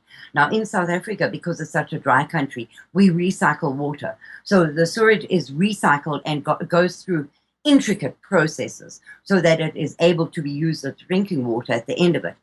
But those plants are all falling apart. So instead of recycling the water, that raw sewage is being pumped into the rivers, the lakes, the dams, and water is becoming unusable at the same time as we are undergoing a terrible drought. The roads are falling apart. There are potholes in South Africa that entire cars can fit into. They just fall into these holes. The electricity is finished. The trains are finished. The water processing is finished. I mean, everything that keeps the hospitals. Let me touch on hospitals for you. We had the best hospitals in the entire world. We really did. We had the most incredible medical infrastructure. And in the apartheid years, the expected lifespan of the African was increased by 20 years because of the medical technology and science that there was available to them. Well, since the ANC has taken over, it has gone down again, that same 20 years that it was increased. The baby birth deaths have increased astronomically under the black rule. AIDS is one of the biggest things in South Africa. I don't know the exact figures, but it's probably about 3 in 10 are AIDS positive, and maybe more than that. So Mbeki, the second black president of South Africa, declared that AIDS was a man-made thing in order to make the blacks wear condoms and not breed so much. We were trying to commit a genocide against them by talking about AIDS. Right. So yeah. When they went to an international conference on AIDS, where people had this incredible scientific stuff on their stands, I mean, they had PhDs and incredibly intelligent people showing the latest medical advancement in AIDS. There was the South African contingent with lemons, garlic, and beetroot on their display on their stand there, because for them, this was the cure for AIDS. So in amongst all this high technology at some Western European conference on AIDS, this is what South Africa had. They did not believe in it, although millions upon millions of blacks are infected by it and are dying. Now, that's one of the places that the rest of the world is giving billions of dollars in aid, but the hospitals in South Africa do not have anti-AIDS retrovirals, which money is donated for by the rest of the world. The hospitals have no beds, they have no water, they have no food, they have Cuban doctors, they have nothing. If you were to see pictures of the government hospitals in South Africa, you would be sick, and you would never understand why people go there. Because when you go to a South African government hospital, you need to take your own mattress, which they will put in a corridor and make you share with somebody else. You take your own blankets, your family have to bring your food and your drugs in. A guy went in the other day for an appendix operation. They cut him from breastbone to hip bone and didn't stitch him up afterwards and sent him home like that. Wow. So those are the hospitals in South Africa. And this is how that country is falling apart rapidly. So it is not a slow decline. It is speeding up. astronomically, because the things that have been able to sort of maintain themselves slowly through the years. It is now 21 years of ANC rule, and things are falling apart. And now what they're doing is signing a contract with the Russians for nuclear power stations in South Africa. Is that not a recipe for absolute disaster? Yeah, I did not know that. I think partially, Karin, that if there is such a thing as a success story in people basically going their own way, as you said before, want a desire to be left alone and to preserve who they are and live in their own way on their own terms. And if that is something that has been a recipe of success, not only, of course, do our controllers need to rewrite that story and say, actually, it was horrible, it was the worst thing the world has ever seen, let's never do it again. But I think I think that's done in a concerted effort to try to basically say, you know, if you go that way, you're never going to be successful, because in the times we're in right now, they want to try to achieve a multicultural utopia. I think some people generally sincerely believe within the system that's promoting it that this is going to be achieved. I suspect there are other peoples maybe higher up the ranks that knows that this never will be able to be achieved, but they're creating these conditions for other reasons that could be debated, of course. But it's built on a premise of egalitarianism, of equality, of this thing that there's a deep, desperate desire for this multicultural utopia to work. We have to assume that everyone is equal and they can do everything as well as everyone else can. It doesn't matter. There's no difference between us. But if this is not the case, if this is untrue, if we are different, if we have different capabilities, if we are, good at different things, what have you, then this is something that has to be denied at all costs, so that this multicultural experiment that we're going through right now in the West, of course, not in many other countries, but then this has to be pushed through. And so someone going their own way, someone being separateness, apartheid, being apart from other people, then that's something that at all costs would have to be destroyed. And so I think to a certain extent, what has happened in South Africa is partially due to the timing of the whole thing. That it's at the worst possible time when the establishment is seeking to reform the global community or all the different nations into a global community rather. And that's one of the things that happened, that this success story that you guys had to be destroyed for them to be able to pull through and convince everyone else that, in fact, it was not good. They didn't have anything. It was, in fact, a horribly suppressive system that was holding everyone down. And it's finally now that, you guys are free from this oppression that the country is finally going to bloom into its full potential, right? That is the wonderful story, because they call South Africa the Rainbow Nation. Well, as far as I'm concerned, if the rainbow were entirely black, well, then that would be true. But there is no rainbow in that nation, and there is no pot of gold at the end of the rainbow. And so that leads me into wanting to talk to you about some political parties in South Africa, because it is very important to understand how that works. In South Africa, you do not vote for a person. Here you have this whole gamut of people running for president, and you can vote for them. But in South Africa, you do not. You vote for a party, and then the winning party chooses its people. So they choose the president. You do not. And until recently, the DA, the Democratic Alliance, was the white face in parliament in South Africa. And there are a few seats held by the Vryheidsfront Plus, the Freedom Front Plus, few white seats held. But essentially, the white population have no voice in politics. Now, recently, a fledgling political party started up. They're called the Front National, and they are trying extremely hard to get a voice for the whites in parliament. So what they did was they went to the United Nations and asked for accreditation to be allowed to speak on behalf of the white South Africans. And they got that. Now, they are trying desperately to raise funds so that they can go to the meetings and speak for the white South Africans. But what they found was that despite all the promises of these many very small supposedly white political parties in South Africa, who had said that the world is not listening to us and they're not listening to the plea of the whites. So when a Front National went to the United Nations, they found that nobody had ever asked for the United Nations to look at the cause of the whites in South Africa. There had not been one application put in there, while these other so-called white political parties in South Africa were blowing their own trumpets about the hard work they were doing on behalf of the whites and that nobody was listening to them. So Front National have put in a request for the United Nations to please have a look at the white genocide happening in South Africa. We don't know how that will go or whether it will go anywhere. They also, the contingent went to the Unrepresented Nations Conference in Australia and gave evidence on behalf of the white South Africans about what is happening there, and are trying to get them declared an unrepresented people.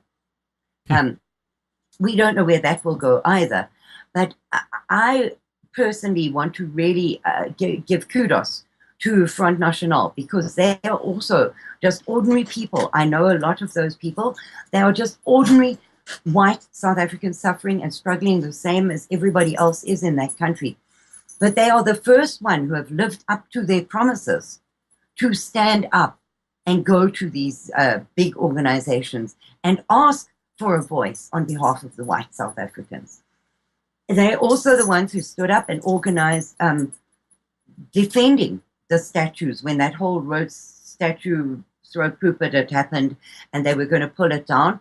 They sent people to protest and to protect other white South African hero statues in South Africa. They have offered a home for them because they are going to be taken down.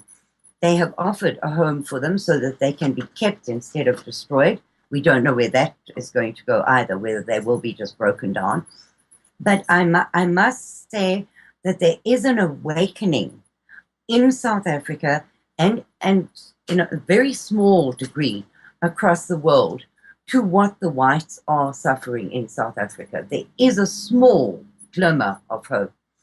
But the thing that the South Africans want most, and they still want it to this day, is a Volksstaat, a homeland that belongs to them. And they have suggested the Cape, where they first landed, where there were no blacks, where there are no blacks who have a claim to the land, and they have suggested that they get given that back. Now, when the whites voted in 1992 for the end of apartheid, the question of the referendum that they voted on was, should the government continue negotiations towards the end of apartheid and a tripartite government for South Africa? Mm-hmm. Right. Now, the whites voted overwhelmingly.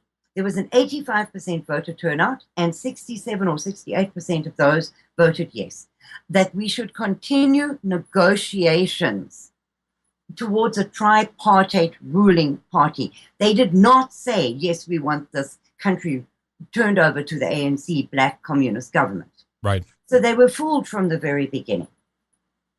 But the point I'm trying to make is the CODESA agreement was also signed, and in those negotiations, it was said that white Volksstaat would be considered, and it would be put under discussion by the tripartite rulers of the country, and they would consider whether the whites could get their own homeland. Well, that has never gone anywhere.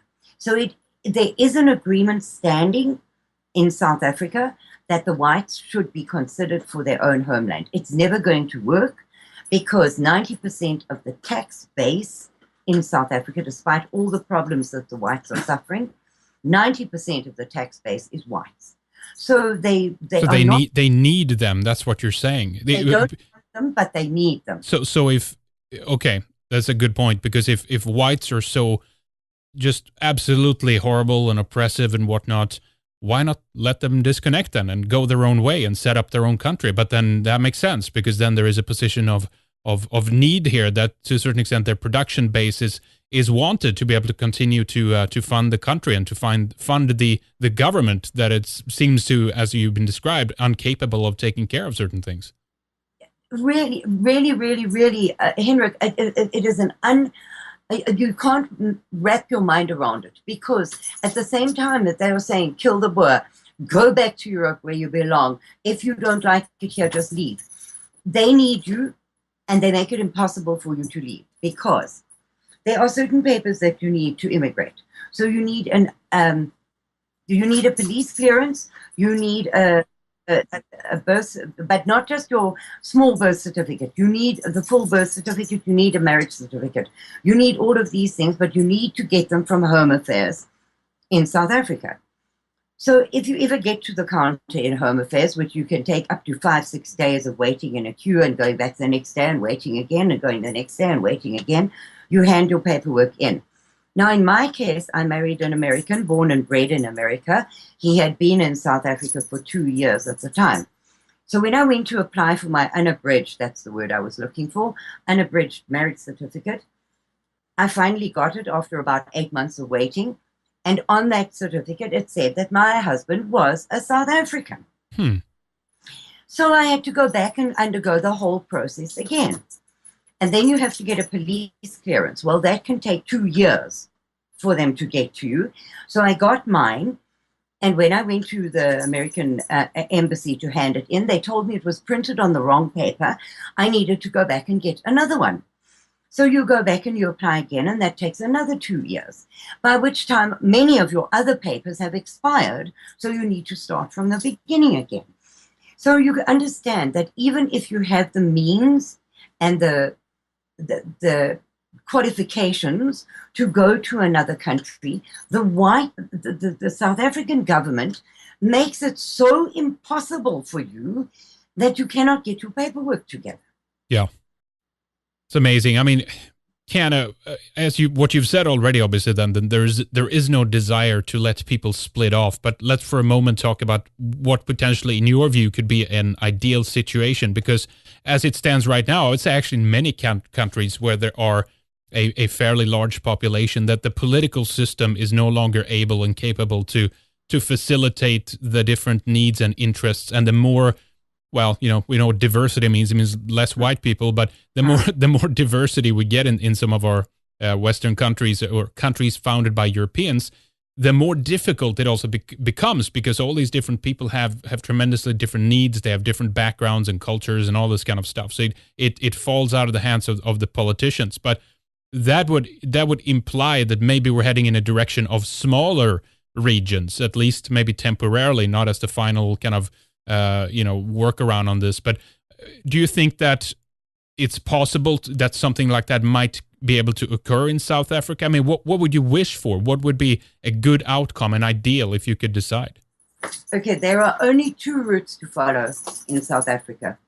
The wish, the fervent prayer of the Afrikaner for a volksstaat, that they be given their own place. Now, there are 2 towns in South Africa. I don't know what.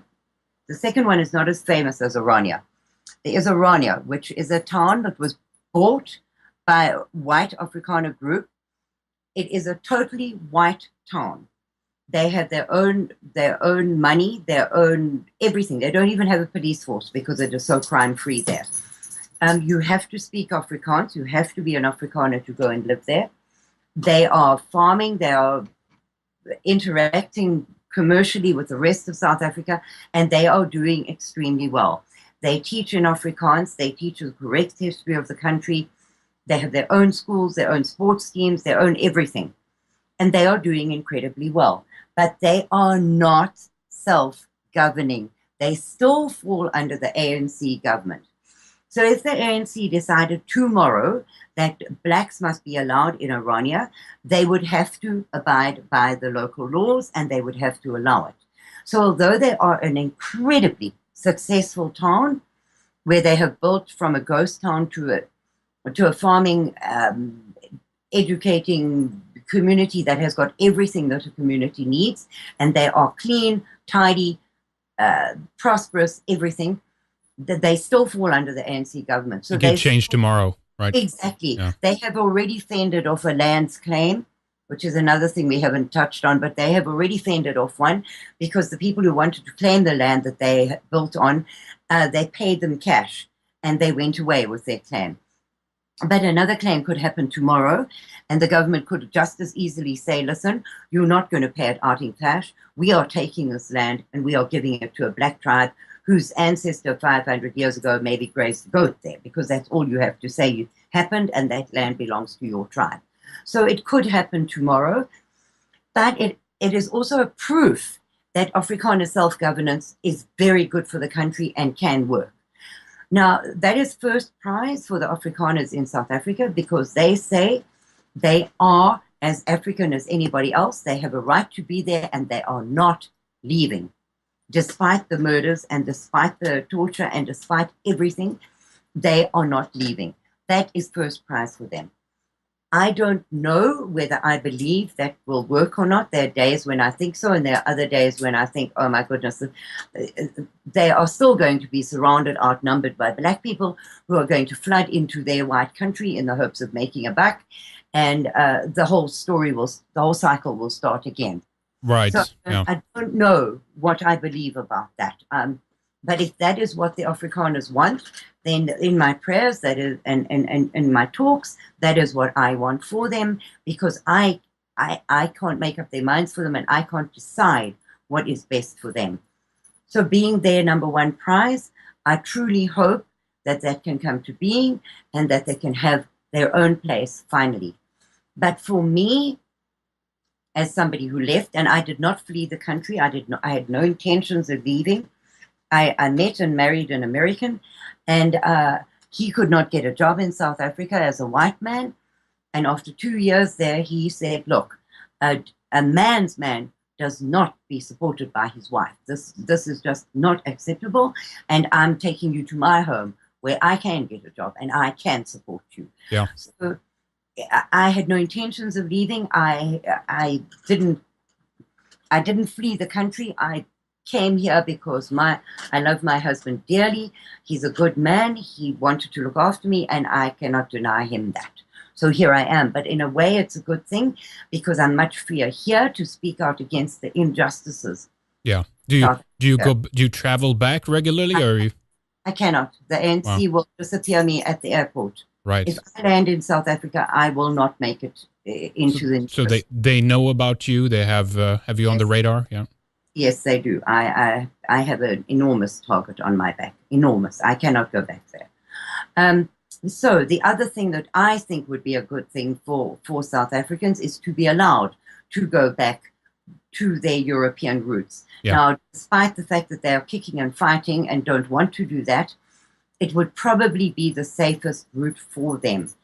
But we would then need to send, the other countries would need to send in airlifts to get these 1 million of them living in informal settlements, to get them out of there, because there's no way that those people could leave.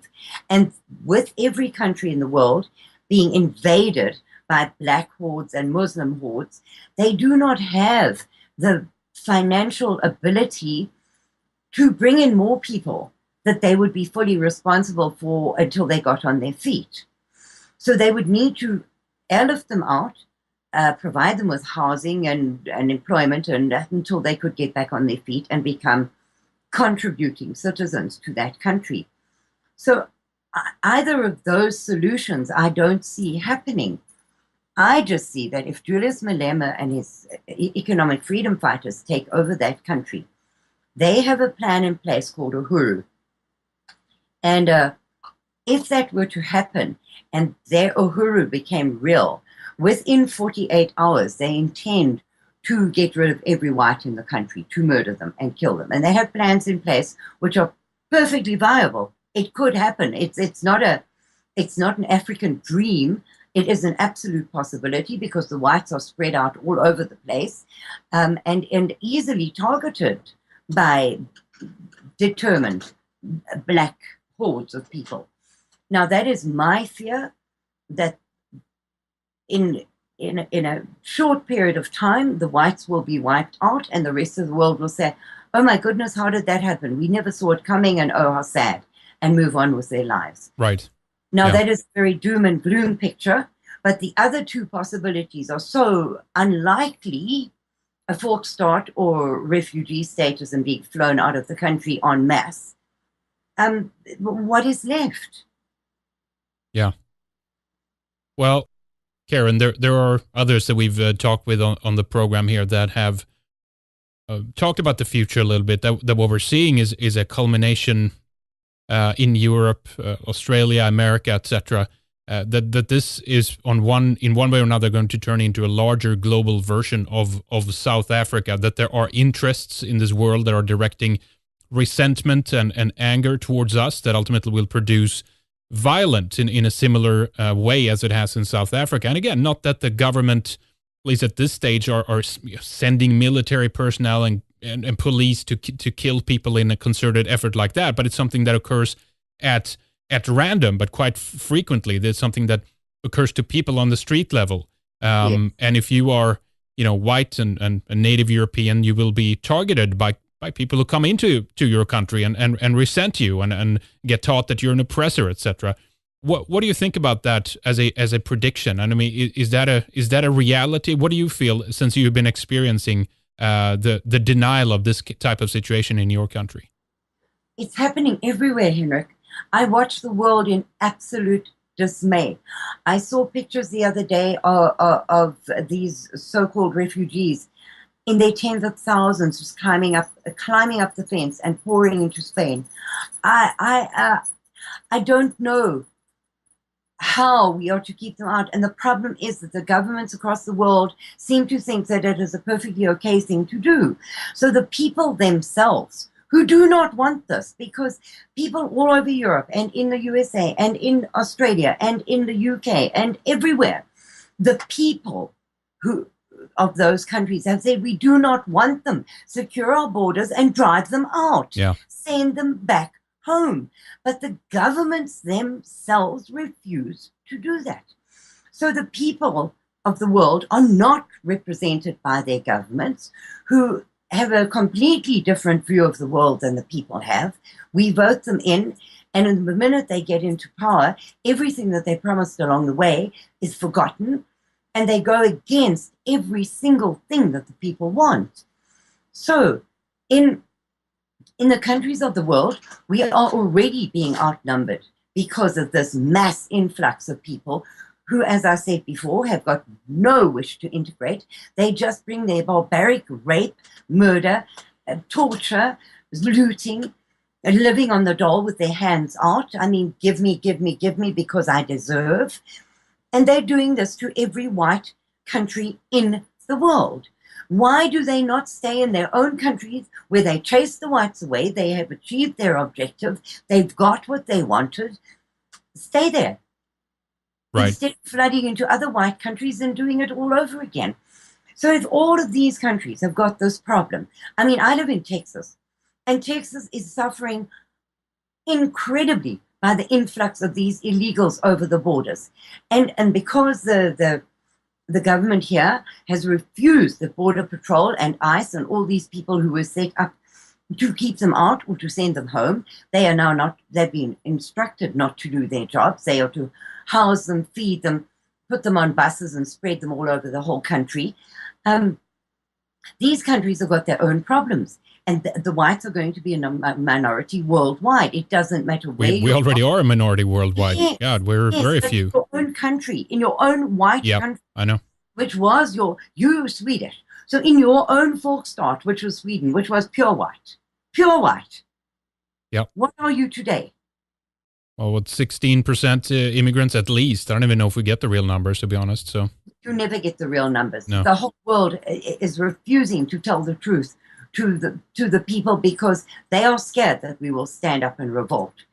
But the problem is, because they have dumbed us down, given us a wrong version of history, and frightened us to such a degree by spying on every aspect of our lives, they have scared us into silence, or else given us so many government handouts that it is easier for us to just take the handout and shut up. So in two ways, they've infiltrated everybody, and we have little to no hope of surviving as a race of whites. And when we are destroyed, the world is going into a dark ages because there is no innovation, no creative, no development, no research, no nothing amongst these black. So we are going to go once more into the dark ages, and we are seeing the signs of it with the censorship, the burning of the books, the breaking down of the statues, the burning of universities, the incredible more takers than makers, because the balance is tipping all over the world between those who are paying the taxes and those who are living off the taxes. You're seeing the debt in every country that they are in that can never be paid, ever, ever, ever, ever. You're seeing the climbing unemployment, the climbing crime. It's an impossible situation. We've always had territory and preserved it for our own, and to be able to have our own interests and maintain who we are. This is something which never, I think, is going to go away. We just live in a place right now where we're fooling ourselves. People are generally very, very naive. They don't see what this is going to develop into, or why this is being done, and many still, I think, hold a view that largely it's going to just we're going to have a wonderful time together, and it's all going to be great. But the fact is, no, you see no other countries in this capability giving up its territory in the way that we are doing right now in the Western world. And this is, of course, going to have consequences. We just haven't wrapped our heads around this at this stage. But it's starting to dawn on some people that, wait a minute, multiculturalism is actually causing us to move away from, generally historically high trust societies. There's more criminality. People are spending more time inside in front of the television rather than to go out in your neighborhood, and specifically for people who live in these so-called transitional neighborhoods where the population are being replaced. They see the brown end of this. They see what's happening. They see that it's not rainbows and love and peace. It's quite the opposite, Karin. But multiculturalism itself is racist, because if you leave people to their own devices, they tend to congregate amongst like people. Yes. So the Mexicans will live in a Mexican area, and the blacks will live in a black area, and the whites will live in a... It comes naturally to people. There will always be those ones who cross the lines and feel liberated by doing so and feel good about themselves. But in general, people will congregate in groups that match themselves. And so multiculturalism itself is an enforced and a false paradigm. It isn't real, it doesn't work, and nobody's happy. No, that's right.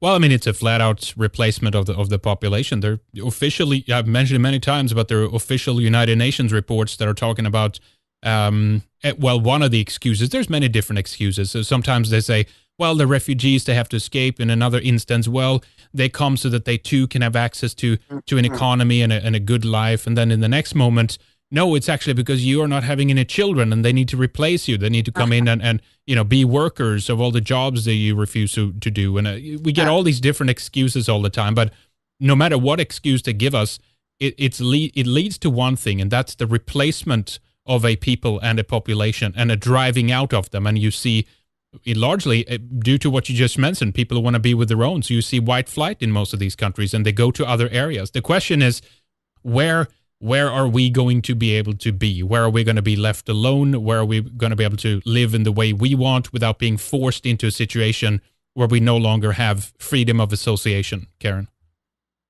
You know what, Henrik? Now, I am the most pacifist person in the world. I really am. I do not believe in violence in any form or shape. I retreat from it. But the only, and it makes me sick to my stomach to even think about it, the only thing that is going to save us is if we stand together. Now, I've been preaching that in South Africa for a very long time because the English and the Afrikaners hate each other with a passion unbelievable. Too bad. Yes, but there are only 3.5 million of them. So if they do not put their differences aside and stand up and have one big voice, they are never going to get anywhere. Now, that applies to us whites all over the world. Sure. If we do not forget that, well, I don't like the Germans because, and I don't like the Russians because, and I don't like the Australians because, and well, the New Zealanders, and oh my goodness, we are going to have to forget all those petty differences because they really are petty. And then there's an all-out war being waged against us. And we have to stand together and stand up and say, listen, our ancestors fought for the right to live. They fought to have this country. They fought for a place in the world. And we are going to fight again. If we do not do that, we are done for. And as I said, and I'm saying it again, I am not recommending civil wars. I'm not recommending that. But I'm saying my gut feeling is, if we do not forget all our differences, work together towards a common aim of saving the white race, we are done. Well, Karin, I think we should leave people with that and let them ponder upon what you've shared with us here today. And it's been a sincere and just right in the open, situation that you've shared with us in terms of what is happening in South Africa, of something that we are never told about in the media. We never hear about it. We always get the one version hammered over us all the time, and that's why this is so incredibly important to be able to get an insight into what actually is the other side of this, because I think, as most people know, they're listening to this show, they know how much the media is lying. We know that they're using it as a tool for social engineering and to steer people in a certain direction, to have them disarm them, their rationality, and to give up and to control them in the way that they want. And this is one aspect of it, folks, of not being able to know and to understand what happens in a situation like this. So this has been very important, Karin, and I want to thank you so much for what you do and for daring to speak out about this. And why don't you give us some of the details again about how people can support what you guys are doing, if there's another way that people can get in touch with you, and if there's something specifically you'd like to say in terms of how people can, are there efforts now to actually help try to get families out that want to leave South Africa to go back either to Europe or to America or anywhere else where they can be safe? Is there any programs like that ongoing right now? No, there are not any official programs doing that, but I have set up a fund where I am trying to get people out of South Africa and to help them with any legal fees, airfares, visas, legal fees required. I'm trying to help with that. But you're going to have to take it on faith that I am who I say I am and that the money will go to them, because I cannot set up a charitable trust for this, because it would expose the people and they would then have no chance whatsoever. So I have a PayPal account, which is cooks, as in cooking food, COOKS 595 @yahoo.com, which is my PayPal account. And that is where I'm helping a number of families who have applied for asylum, and a number of families who are trying to get out of South Africa. And then, of course, if you want to help the South African people in South Africa and make sure that your money is going to the white people, South African Family Relief Project is my charity of choice. There are many others, but you need to be very careful, because there are a lot of scams, and it pains me to say it. It really hurts me to say it, because people are trying to make money off of the misery of the whites in South Africa. Mm-hmm. So you give your money and it doesn't go where it's supposed to go. It goes into some person's pocket instead. There are a number of charities which you could give to, and if you want to write to me, you can write to cooks595 @yahoo.com, and I will recommend some charities to you. But my charity that I have researched thoroughly, and I know that every penny goes to the whites, is South African Family Relief Project. Other than that, I don't know how you can help, because the Postal Service, which we have not talked about in South Africa, is totally in chaos. They've been on strike for over 6 months. The post offices have been burnt. The international postal receiving place has had the post thrown in the streets and burnt. And if it does get there, you have very little chance of it not being stolen. If it's not stolen, it then goes to the taxman. So anything you send to South Africa, the charity receiving it has to pay tax on it, which is decided by the Revenue Service in South Africa. They will open your parcel, decide what tax is due on it, and you have to pay it. So that sending goods which are desperately needed is a very iffy way to go.